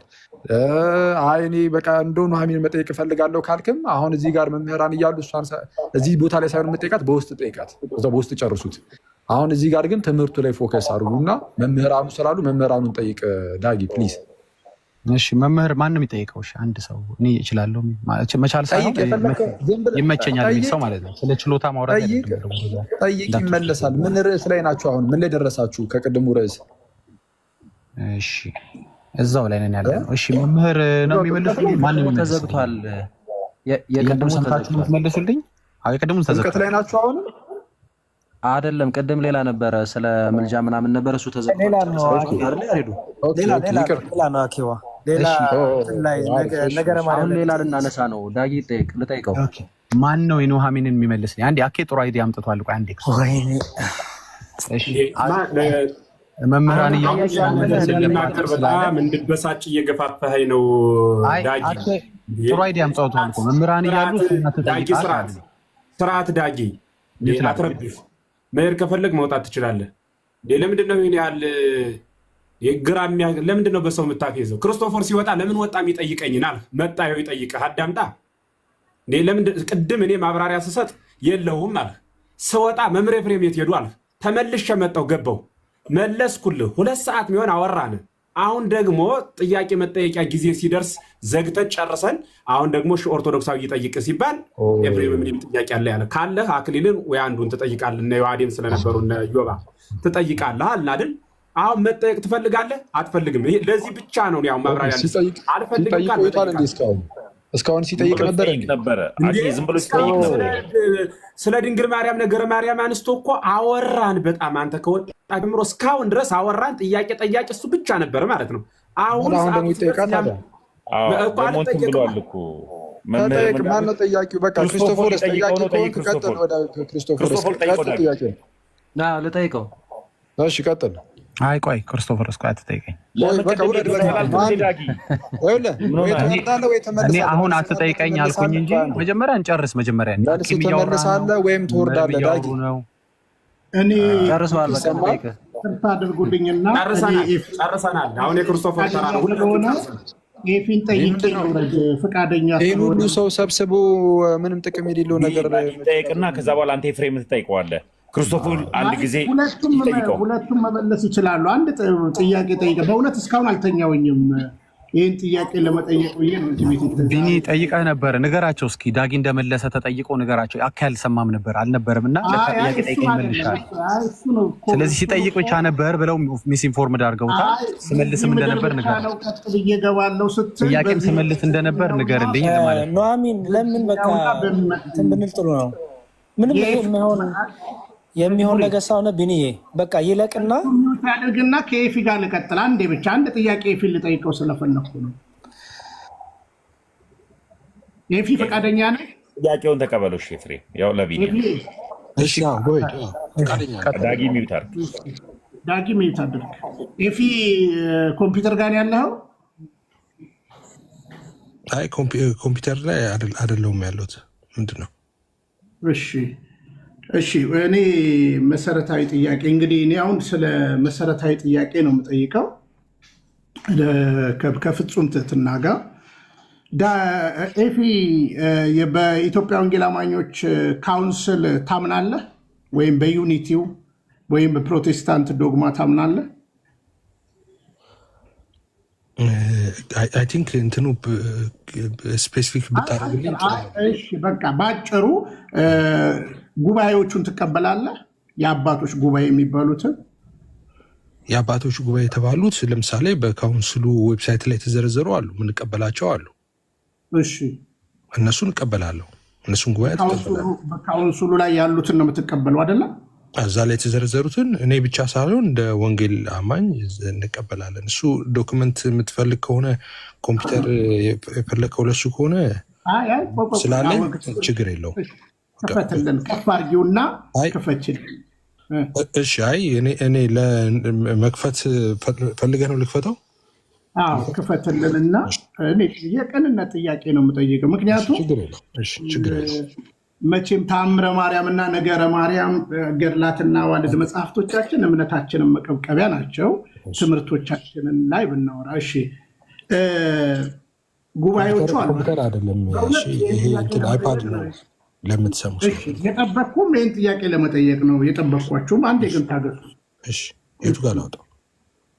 ገጽ 10 ላይ ገጽ 10 ላይ ላውጣው? ወደፊት ስም እንግዲህ ገጽ 9 ገጽ 10 እሺ ይኸው 10 ገጽ። እሺ እነዚህ ጉባኤን እስኪ አብራራልኛ እንዴ ባጭሩ። ኦኬ ከላይ ያሉት እንግዲህ ስለዚህ የወንጌል አማኞች ጥንታዊ ታሪካዊ የቤተክርስቲያን ጉባኤ ያወጣቸውን የሐዋርያት የኒቅያ የአትናቴዎስ እና የኬልቄዶን የእምነት መግለጫዎች ተቀብለው ይላል። የኒቅያ ጉባኤ መች ነበረ? ዓመተ ምሕረቱን ነው ታውቀዋለህ? ስንት 25 ላይ ነበረ አይ ቲንክ 625 ምናምን እንደዛ። እሺ 325 ላይ ነው ነበር። 325 ሶሪ። እሺ የትምህርቱ መሰረት ምንድን ነበር? የኒቅያ ጉባኤ እንግዲህ ይሄ ነው በነገራችን ላይ ቤዚክ ዶክትሪን። እሺ ምንድን ነበር የትምህርቱ ዋናው የነበረው ነገር? እዛ ላይ እንግዲህ የነገረ ክርስቶስ ነው የተነሳው። ኢየሱስን ፍጡር ብሎ አሪዮስ በአሪዮስ ምክንያት የተሰበሰበ ጉባኤ ነው። ምንድን ነው የፈለከው? በጣም ጥሩ። ቀጣይ ጉባኤ ነበረ በአባቶች። ቀጣይ ጉባኤ ማለት ለምሳሌ የቁስጥንጥንያ ጉባኤን ትቀበላለህ? አልቀበልም። እዚህ ላይ የለም ቁስጥንጥንያ የሚል። እሺ የቁስጥንጥንያን ጉባኤን ታውቀዋለህ? አውቀዋለሁ ግን አልቀበለውም። ምንድን ነው የቁስጥንጥንያ ጉባኤ? ለዚህ እኮ ነው አሁን እዚህ ጋር ነው መያዝ ያለብን ማለት ነው። የቁስጥንጥንያን ጉባኤ እዚህ ጋር አልተጻፈም አይደለ? አትቀበልም አይደለ? ምን የሚል ነበር የቁስጥንጥንያ ጉባኤ? ዋሹዳ አንሰር እኔ ማልቀበለው ስለሆነ አንተ ተንት ነው። እዛ ላይ ስለ ጥምቀት የተነሳ ማብራሪያ አለ በተደጋጋሚ ዲቤት የምናደርግበት። የቁስጥንጥንያ ጉባኤ እሱን ነበር የሚለው? አይ የተነሳ እዛ ጉባኤ ላይ እንዳለ አስታውሳለሁ። ያ ጉባኤ የሚለው መንፈስ ቅዱስ የአብ ተንቀሳቃሽ ኃይል ብቻ እንጂ የስላሴ አካል አይደለም የሚል ነው የቁስጥንጥንያ ጉባኤ። ይህን ትቀበላለህ? አይ እኔ ቁስጥንጥንያ ጉባኤን ጠቅላላ አልቀበልም እኮ አልኩኝ። እሺ